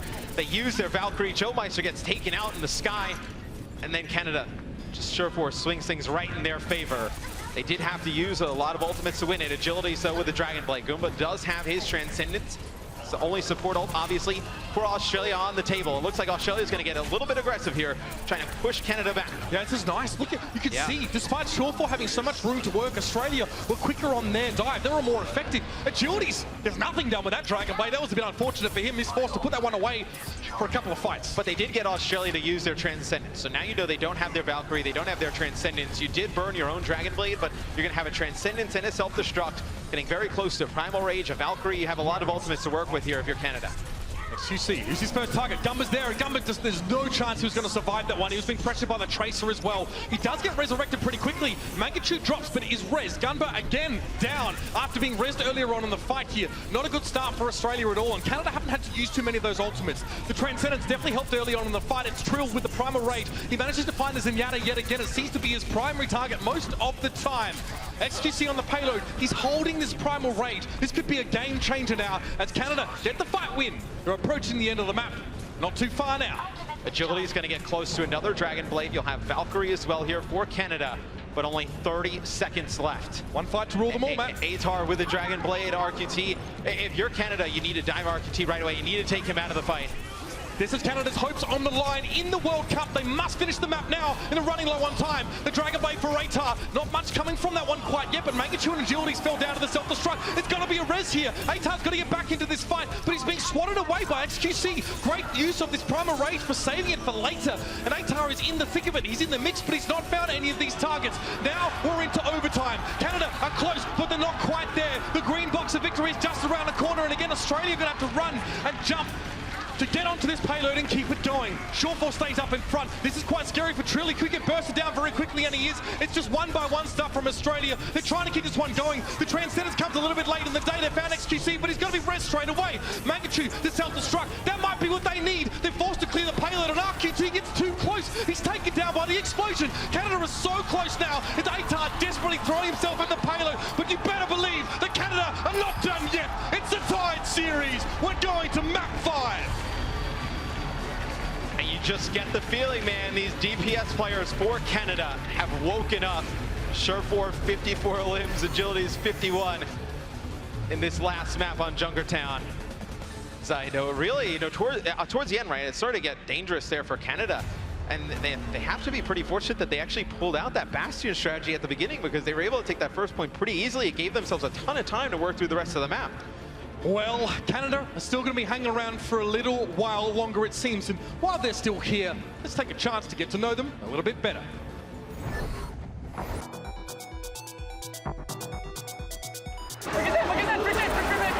Canada will take first place. The Canadian team is spread out, and we have 2 players from Alberta, 1 from British Columbia, 1's living in Quebec, and 1's from Ontario. It's kind of hard to play together as much because everyone's on a pro team, so everyone has different schedules. You can't shut down all of us at once. It's impossible. I think our most interesting player personality-wise is probably XQC. He's got a lot of energy in him and likes saying what he wants to say. And Canada takes the lead. I shot call a lot. I try to lead the team. I try to call the dives, so I do a lot of talking. And everyone jumps in the comms, and it's very nice. Mangachu gets him with the air-to-air. Playing with Triple and Jalees is absolutely great because both these players are flexible. They can go aggressive and defensive, and they're both extremely good at what they do. Agility's Genji is absolutely insane, and we know that some fights, when we have Nano Sword, he's not going to make a mistake. So it's always a pleasure to play with him, and I love it. Now they're up on the point. That's it! Canada have done it! BlizzCon 2017 is brought to you in part by Republic of Gamers, Intel, T-Mobile, and NVIDIA.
Canada really had to fight their way here to BlizzCon this year, managing to avoid South Korea in Poland. They still had to go up against Russia and the Netherlands, and what a stash it was. And now they're here to get themselves into the semi-finals, up against Australia. Matt, it's 2 apiece as we head to Nepal.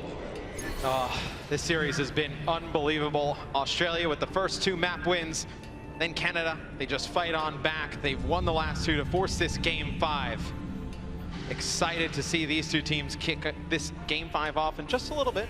Gotta wait a little bit, wait for the players to get in the lobby. And I think for the first 2 maps, at least for me, ATAR was just phenomenal for Australia. It's really easy to just kind of make it as simple as like a 1v1 player-wise, but these last 2 maps for Canada, Surefour has really started to pop off. Yeah, exactly, in a huge way. And we can talk about his role, especially over those first 2 maps. Surefour, that is.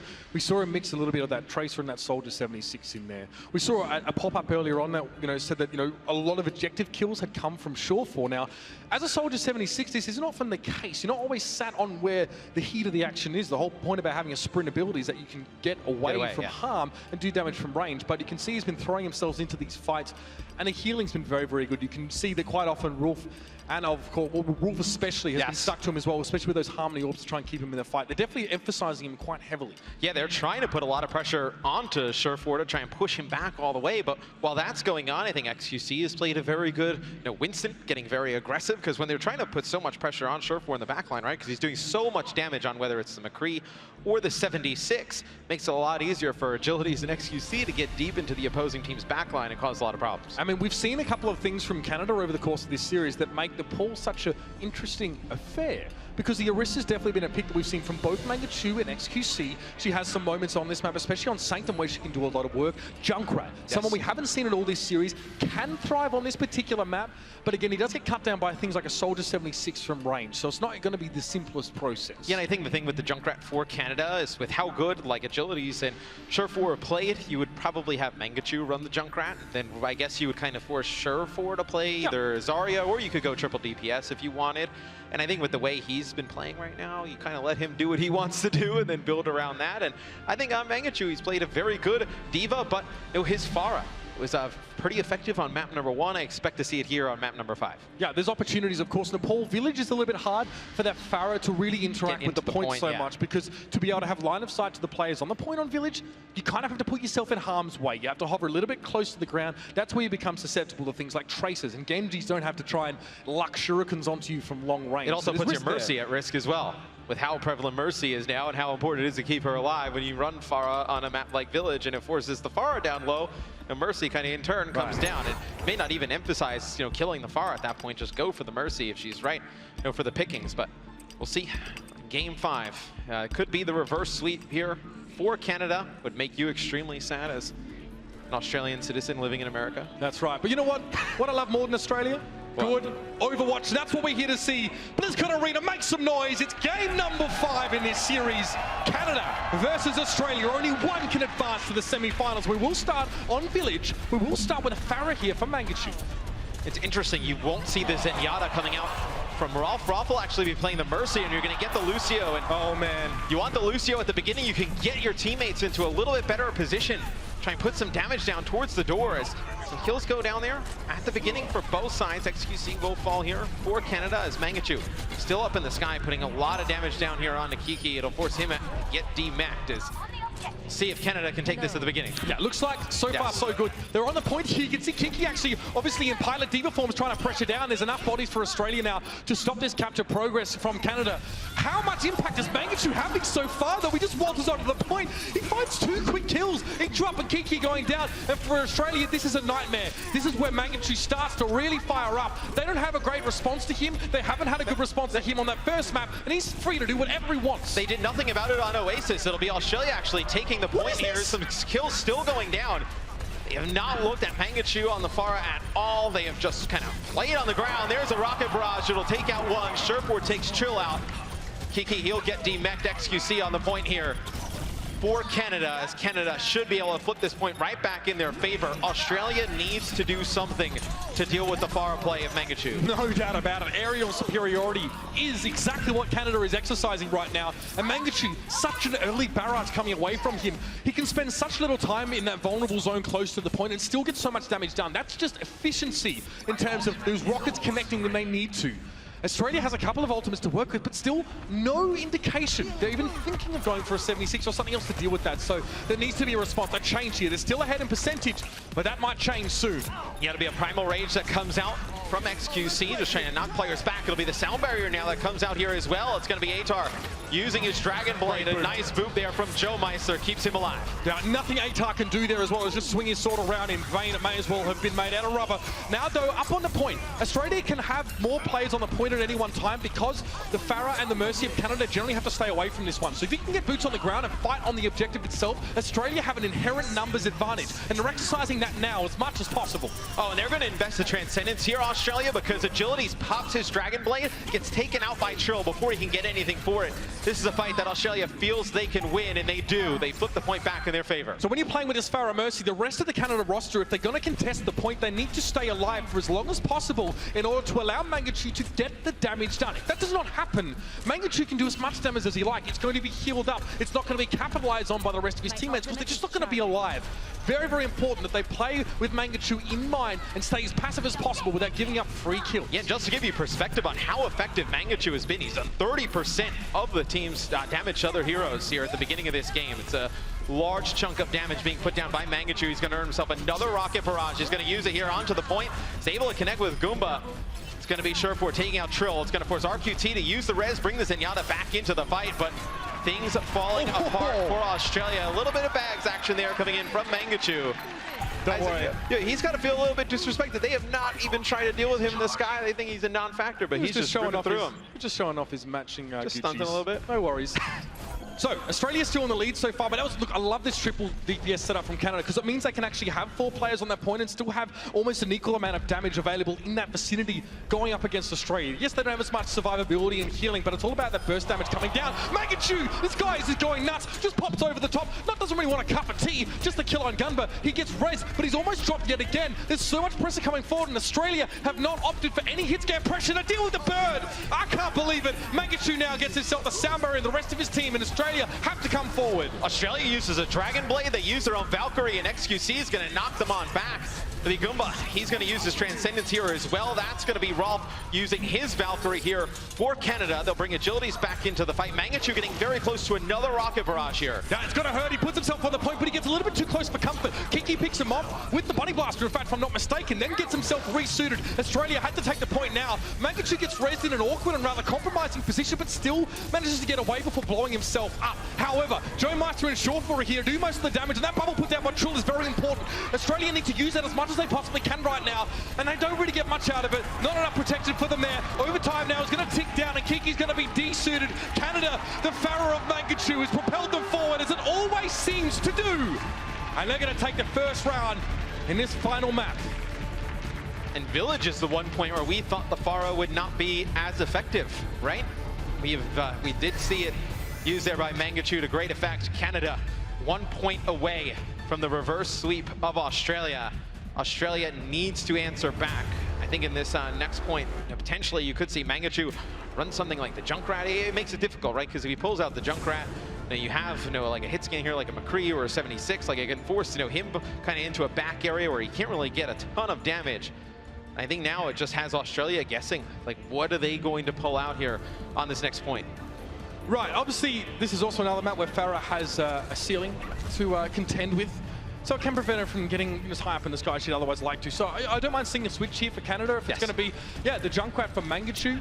You're susceptible to Soldier 76 in some regards. It's some, longer range hit scan, but guess who doesn't have any of that? Australia. Gunba, that's not really hit scan, that's projectile damage, but still, he's able to find Mangachu, force him out of position, try and give Australia a positional advantage, as both of these teams are toting those Junkrats. I mean, XQC, he's going to be running the Orisa here, and you're going to have Agilities on the Roadhog as the 2 tanks, and I was going to say, with both of those tank heroes, you're going to be able to start pulling people off of the map, and then you're already denying so much area with the Junkrat. Now you're scared to kind of go towards these edges, because either of these tanks, you see the way XQC and Agility just pulling these players off of the map. Surefour finishes off Trill, also takes out IECHU up. It's just a lot of area denial here coming in from Canada. And look, Orisa can stay alive for so long right now as well. Being able to fortify herself and prevent damage from coming through as effectively, and also being healed is quite a lot of effective HP available to you. I like the combo of Orisa and Junkrat. Of course, there's always the threat of a Hulk being used to pull you off the sides. So that also means Australia can't linger on an edge and try and poke back and forth. We see a Soldier 76 here for IECHU up. It's going to have to make the difference now. We normally see ATAR piling that one, but they need the Junkrat. Canada already has both support ults. It's going to be a Transcendence that leads the way here for Australia. It's going to be Surefour getting his tack visor. When does he decide to use it? That's going to be a Riptire. 2 kills comes out there for Mangachu. It's going to be Whole Hog coming through as well for Canada. You don't have to use the tack visor here if you're Surefour. As you see, he gets IECHU up very weak. He's going to put down his biotic field. Now everybody's starting to put pressure on him. He will fall as well, as Canada is starting to get rolling. And listen, this is stunning stuff from Mangachu as well. You're getting 2 kills with this Riptire. Your Mercy can only decide to heal one of them. It goes for ATAR, but it wasn't enough to keep them alive in that fight. And Canada, they've got such a nice lead, and these ultimates haven't really been forced out of them. They've got a tactical visor. They've got a Valkyrie in this next fight. This is going to be pretty nasty to deal with. ATAR is going to try and open things up here with the Riptire. He's trying to go off with a high wall run. Agility spots it, puts some damage into it. Can he get anything? It'll be XQC staying alive on the point. Now the dive comes in. Be able to take him out. That's going to force a Valkyrie out of Joe Meister. He brings XQC back into the fight. The self-destruct takes him out, brings him right back in. As now the tack visor comes in from Surefour. He's going to be able to get 2. Searching for more, picks up a 3rd. Yeah, Supercharger gets taken down early in the fight, but Australia put so much priority in dealing with the bombos that Surefour was still up on the high ground doing damage. All those ultimates now, they're just cycling through them one by one, and there's another Riptire available. Australia already have about 20% to get themselves towards the point. It's not looking good. And Australia has no ultimates. You're going to have another Riptire here for Mangachu, and you're going to have your Transcendence on Rolf. Here comes the Riptire. could be GG if he's able to get something with it, even if he's able to just stall this out. One kill's all he really needs, and I'm pretty sure he's going to have that. Magnitude comes in, Gunba is down, 4% remaining. It's a hasty resurrect to try and keep him on his feet. They're now contesting the point, but they're split. The use of that hold over there was stunning. It's kept half of Australia from contesting this point whatsoever. Overtime it is, but where are Australia? ATAR desperately, it's a valiant attempt to keep this game alive. It's not going to be enough. Australia, your Crocodile Dundee. It's a hell of a comeback there from Team Canada. And towards the end, you saw their DPS players really start to shine. Surefour and Agilities. Mangachu on the control maps played such a crucial part on the Pharah, and then XQC with the Orisa play there at the end. It's phenomenal. This is why Canada are here. This is why they're one of the best teams as an all-star roster in the World Cup, because it's a new patch. It's a new meta for so many people. But these guys pulled their socks up and adjusted mid-series to bring the reverse sweep. That's true grit, the hallmark of a champion. And I think, the last 3 maps, you were really kind of looking at, Surefour and Agilities. Where were they the first 2 maps? Surefour shows up in the final 3, really puts together a strong performance. And that's going to be it in Australia. They've come so far, but their story ends here. Canada will advance. We're going to head to a break, and when we return, we'll have the desk break down some of the minutiae of that particular match.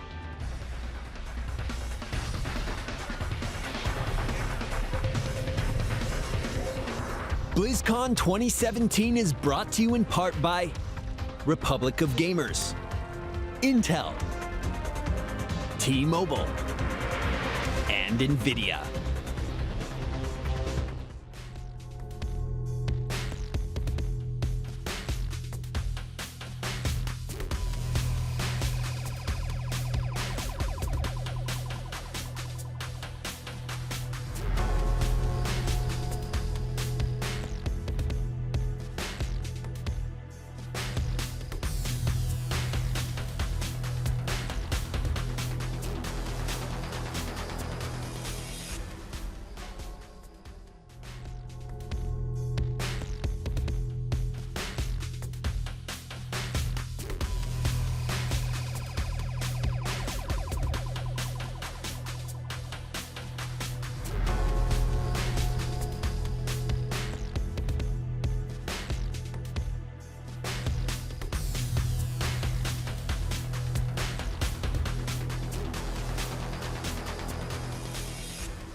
And the Canadians look to bring out the broomsticks there. The reverse sweep came out, and the Australians will be taking their way back down under. Unfortunately for them, the Aussies fought hard. What a series that was.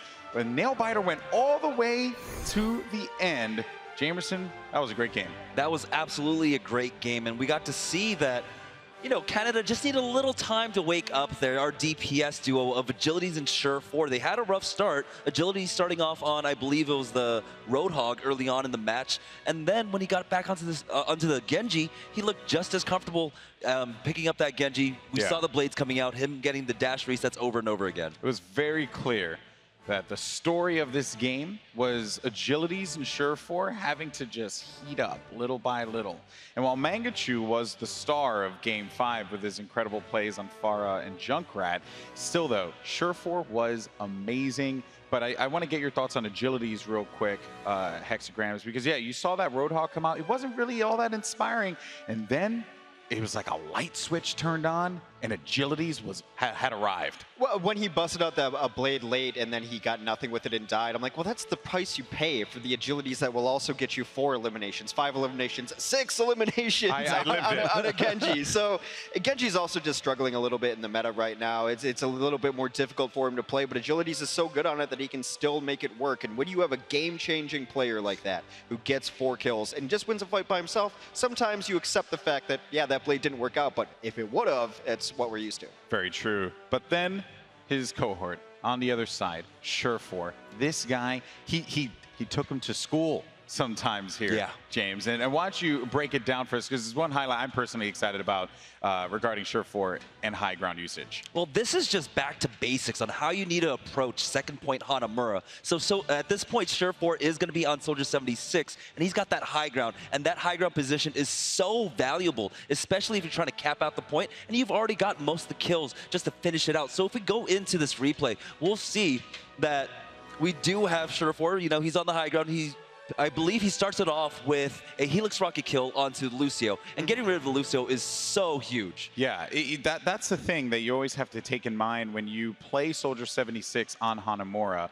And, you know, I think we're going to be queuing up the replay here in just a little bit, so we'll jump into it for that highlight. But you have to talk about just taking things back to basics, Hexagrams, and just playing it out so simply. He goes on for the high ground. He finds his targets, whittles down that HP, right? And then from there, at that point, like you have to go past not only his team, but then you have to get to Surefour, and his aim was just so true at that point. It's about, especially Hanamura last, making the defense make tough decisions. Do we just let this soldier alone on the high ground? My answer, of course, is no. Never leave a soldier alone on the high ground. That's asking to lose. But then what do we send after him? Can we get away with just sending a Diva up there? Can we get away with just sending Winston? Again, against a character like Surefour or a player of his caliber, the answer is no. So you have to commit multiple people up there to get up top, and then you're in a bad position on the ground. So it just forces the defense into a terrible spot. So we've been talking about it. Now let's show it, James. Break it down. He's just on the high ground. They have everything they need to use on the side of Canada just to close this on out. Surefour coming in. That's the high ground position. You see the kind of attention he draws. Yeah, and eventually you see over the top, I eat you up. He wants to be on the ground, finishing up the kills of all the people who are damaged and getting everyone off the point. But they force him to go up top to just put pressure onto Surefour. And that's a fight that he's not going to win without Pulse Bomb. He does get some work done, but now your Tracer's in out of position because of that threat that he presents on the high ground. Speaking of Tracers and Pulse Bombs and craziness, we might as well move on to the next one. It was a treat to see Junkertown yet again, or for the first time, excuse me, here on the world stage. And Surefour, he made his time pretty valuable there in Australia.